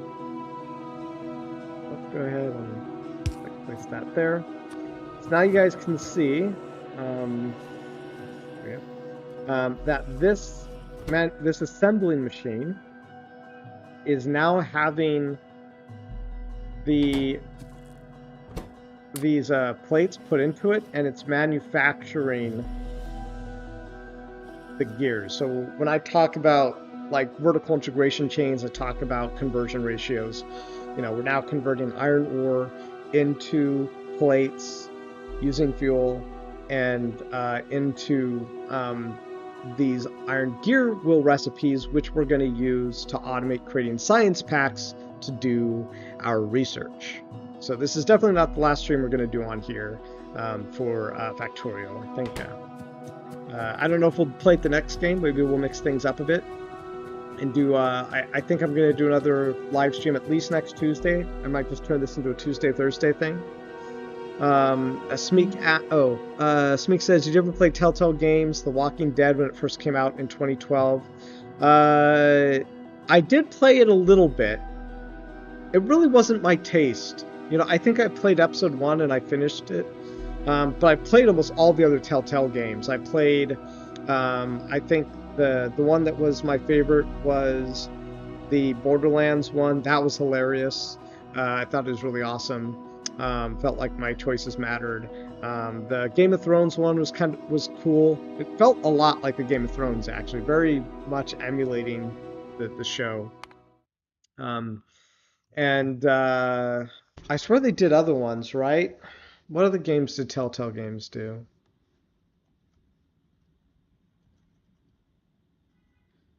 Telltale Games. Wolf Among Us. That was one of my favorites. Yeah, I can't believe I forgot that one. That was so good. I think that might have been it. I think I might have only played those ones. I tried Jurassic Park a little bit. Wasn't for me. The same thing with Back to the Future.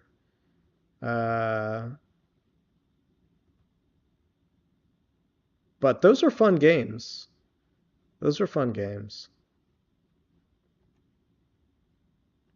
Smeek says, any particular deep thinking games you recommend? Well, Factorio is one of them. When I talk about deep thinking games, it's something like Factorio, where like your brain kind of becomes a machine because it has to think like a machine to build the machine.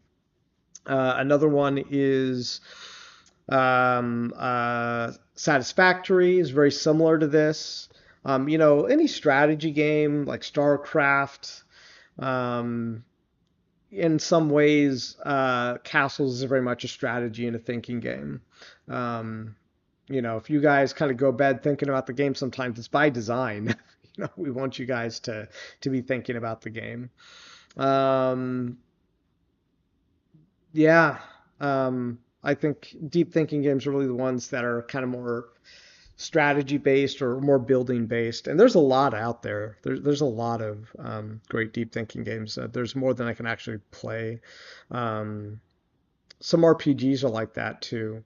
Maybe like the what's the Divine Divinity games? Those are pretty cool, big, complex RPGs. It's kind of like playing a Dungeons and Dragons game, but on a single player. There's multiplayer component actually. I've never played the multiplayer, but I heard it was fun. But anyways, I'm getting really tired and I haven't eaten in a while. But I appreciate you guys watching. Thank you, Smeek, Showtime was here and John Rumses was here, and appreciate everybody watching and playing castles at metasourcegames.com. And yeah, just thank you so much. Eternally grateful. Check out our Discord chat. I'll see you guys there, and like and subscribe, and I will see you guys in the next